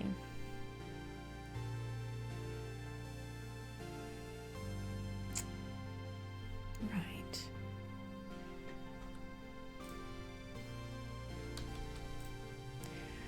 Tangent is standing still with her face held up to the sky, letting blue snowflakes land on her cheeks. They melt almost immediately. She doesn't move as you approach. After a minute, she winces and rubs her eyes. It stinks, she says, because it's made of acid. Acid? Snow? Tang nods. Professor Hell says it isn't harmful and is an important part of the natural cycle here. It freezes at 12 degrees Celsius and turns into tiny crystals that are so heavy they fall from the clouds. You can see them under a microscope. She sticks her tongue out and lets some of the flakes fall on it. It tastes kind of sour but sweet, she observes. Fascinating. Tang pulls a sample jar out of her coat. We know what it's made of, but our understanding is incomplete, she says, and places the jar on an outcropping of rocks. The big mushrooms changed in shape and color before the snow began to fall. I wonder, is there some sort of signal that precedes the changing of the seasons? What happens if I expose samples collected in dust season to snow from quiet season? She is a very smart one, though. A small, excited smile creeps across Tang's face. There's so much to learn about this planet. I can't wait. Fair? Yeah, we need time off, but first we need to talk to people. Anemone has her mouth wide open to the sky, catching flakes of the weird snow that drifts from the sky. Tangy, she giggles. Get it? Tangy, like tangent? That's what we used to call her. Did you remember? Oh. Maybe we shouldn't. Why do animals attack us, do you think? Dice says softly. Probably because we're not supposed to be here. That's my guess. You know what, Dice? You might be right.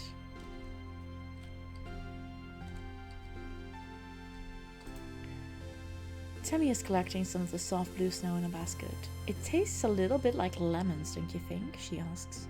I know it's not cold like the snow on Earth is, but I'm going to try to make some snow candy. Maybe if I add lavender?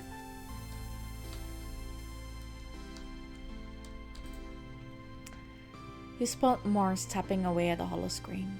She appears to be trying different clothing options on a digital doll maker. Look, Eleonora, she says, showing you her work. You can look like anything you want. I always thought I would look good with, like, horns, maybe. She hums. Maybe I can ask engineering about it. Horns? Like a devil Marts? What the hell? I mean, you already have the eyes for it, but what the hell? You're looking a little worn out, my little firefly. Your dad greets you looking concerned. You know, despite what your mom might say, there is such a thing as too much work. Maybe some R&R over in the lounge would help recharge those solar cells. What do you say? Maybe I just need a hug. Your dad throws his arms wide. Well, get in here, tiger butter. After a long hug, you do feel a little better. Your dad gives incredible hugs. Yeah, I think he would. Hey, Cal. Cal is scrubbing his hands at the water barrel, trying unsuccessfully to get all the dirt out from under his fingernails. It looks like a lost cause. Cal's hands have been dirt-stained probably since you landed here. Stupid. Cal mutters. Stupid. Ah. He jerks his hands out of the water and holds them to his face, and you can hear him sob. Why did they have to... It's not fair. We didn't do anything to them. He wipes his eyes and startles when he sees you. Sorry, I didn't see you there, he says. I was just, washing my hands. He was there. He knows what happened. Poor Cal. Poor Cal. Recalcitrons. I love that name. As soon as we can, we're gonna... Because we have... Yeah, no, we have only 5 left. We're gonna take a break. Babysit. Oh, right, we had that too. Empathy. Oh, right. Creativity, friendship with Tammy. Good. Oh. Yeah, we're gonna relax in a lounge. You spend several hours a day obsessively checking the local holonet for updates. With so few people in the colony, social media can be very dead. It feels like you're talking to yourself sometimes. You try to start a few conversations, but most people are busy at work or school. We took the month off though. Why would we want to forget the science fair? Absolutely not. This one... We have more of these, so we can get that one out for now. Yes. So much has happened in the last month since the monster attack during Glow. The idea of this planet as a peaceful utopia has been shattered. The security squads are training new members and keeping close watch on the gates now. They are reinforcing the walls and even installing a few robotic turrets. In class, you have drills on what to do if the colony is attacked again. And all the excitement, you forgot today was your birthday. No. Your parents haven't forgotten. They wake you up early with enthusiastic shouts of surprise. A Vertumnan year is only a little longer than a year on Earth, so you've taken up its calendar for birthdays. Yours is in the 2nd month of quiet. Spark snow drifts slowly past your porthole window as you snuggle with your dad. Your mom climbs up too and sits on the edge of your bed. Your dad pulls a bowl of fruit from behind his back with a flourish, like a magic trick. At least, you think it's fruit? What are those? Bubber fruit, your dad grins. The foragers have been picking these just outside the walls. They might look funny, but they're tasty. Try one. Okay. You take a cautious bite. The pulp is soft and tastes a bit like lemon, only more blue. I bet you can't wait to join the surveyors out there, your dad says wistfully. Who knows what else you'll find. Eleonora is not allowed outside the gates, your mum interrupts, her voice sharp. It's too dangerous for kids.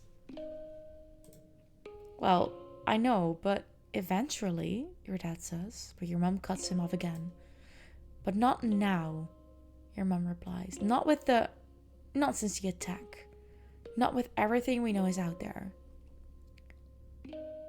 You knew about the monsters, admit it. Why would we pick a fight? I don't want to pick a fight. The attack was scary. Your dad hugs you close. Ah, don't worry, Tomato Head, he says warmly. We'll keep you safe. Your mom reaches over and pats your leg, awkwardly.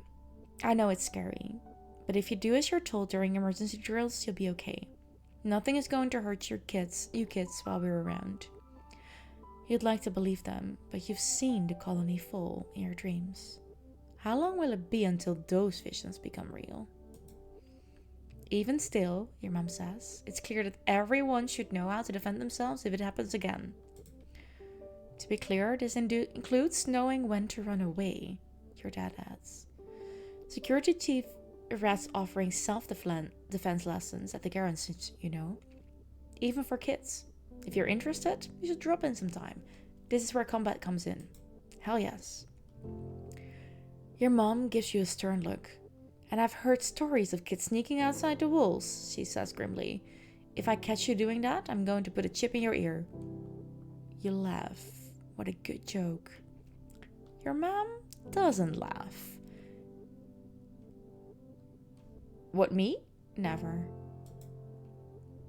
Yeah, you better never, your mom retorts, crossing her arms.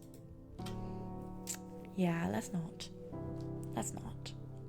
We'll be good. For now.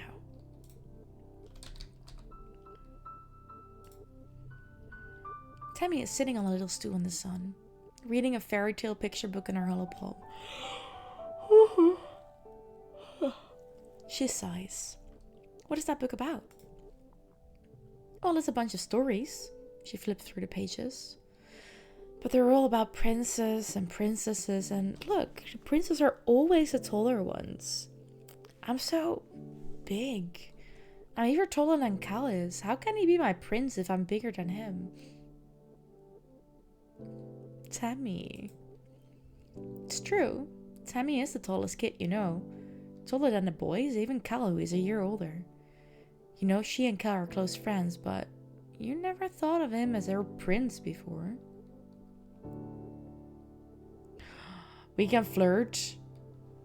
We're freaking 11. We're not gonna flirt with Tammy. He'll catch up. Yeah. Or being tall is awesome.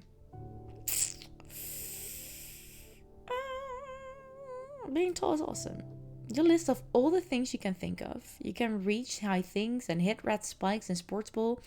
And you can see over other people's heads in crowd. Plus you tell her tall people give the most amazing hugs. She goes for the bait and gives you a big hug. Thanks, Eleonora. You're a good friend. Yes, we stuck to her instead of dragging Cal into it. That was important. Oh, good, Tang says, barely looking up from her microscope. Another thick-skulled cretin coming to interrupt my work. What do you want? Oh, well, bye. What the hell?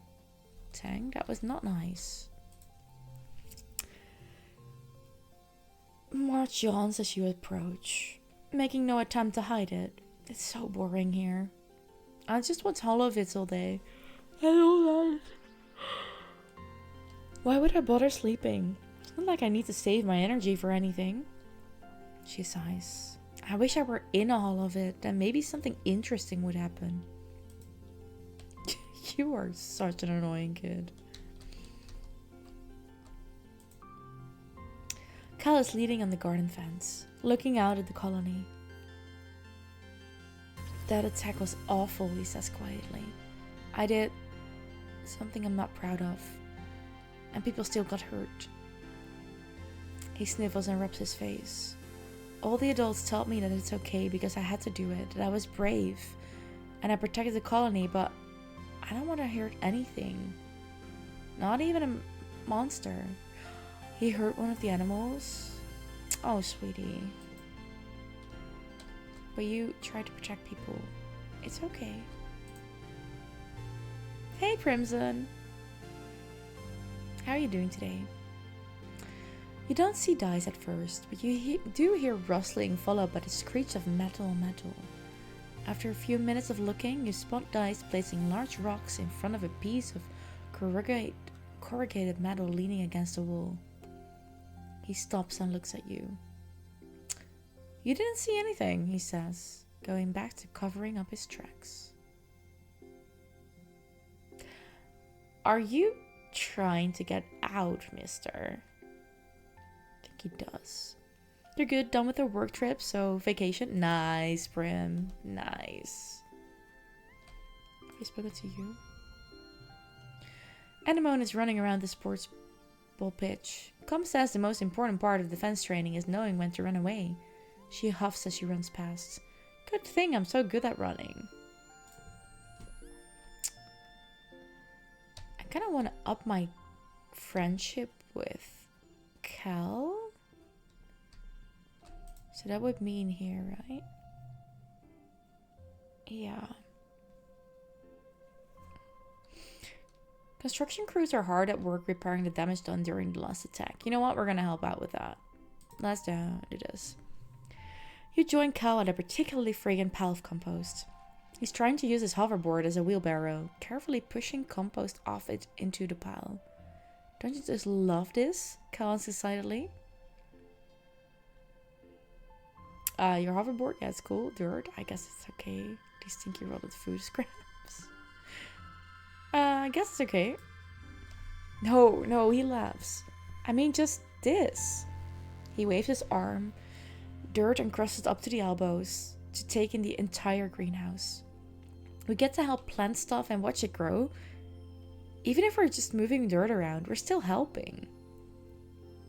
We're not gonna go with it. Why do you like it so much? Well, he considers, I like digging holes in the dirt, because it's so full of surprises down there.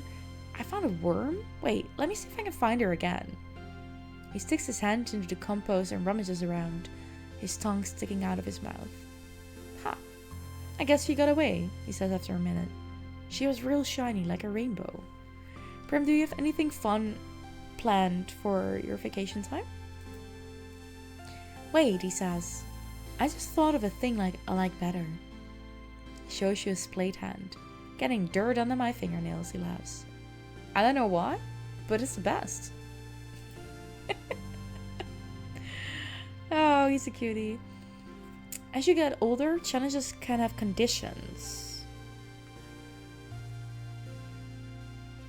The challenge suit, social, mental, or physical, determines what conditions can appear and which decks will work best. Try to collect social, yellow cards if you want to win battles for social skills. Empathy, persuasion, creativity, bravery.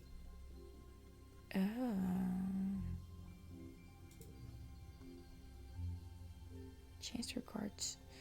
We have a toughness, so that is a physical. Yeah.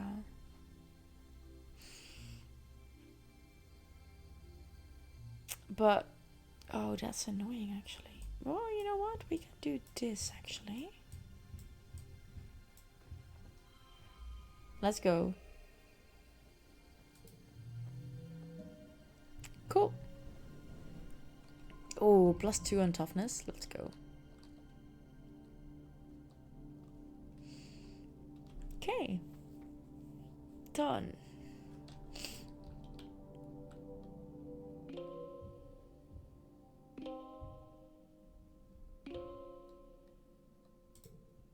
Okay, last... You know what? No, we're not going to play another one. we are gonna raid out. How about that? Yeah, I was afraid of that. That's kind of sucky. I don't want to do it. Want it doing that, but I can't help that that's happening now. I'm gonna bring in the music from the. I'm bringing my number music. Sorry, that's really annoying, actually. Let's see who we're gonna rate. Oh, I really kind of wanted to rate. Or has he come back? Oh, he did. Okay, who else are we having as options? Oh, we could go to Callan. Shall I bring you guys to Callan? Oh, Callan is playing What Remains of Edith Finch. That's also still on my list to play. Okay, we're gonna go to Callan. I'm bringing you guys to Callan. Wait, this is not... Is it? Maybe it is. Thank you for being here, Yip. Oh, thank you, Smurf. I appreciate that. I am just happy that I can play these games and have you guys interact with them and enjoy them with me. I'm playing way more games that I normally either wouldn't play or wouldn't even be interested in, I think. Like, I would not have thought of it to play it. So that's fun too for me. So I enjoy that. We have a rate message, which is this one. There we go. And please copy and paste that into this chat from the person that we're going to see. Please stick around for the raid. What you do after that is all your thing, but please stick around for the raid. Let me see. We are gonna do a little raid. We're going here. Yes. Please come with me.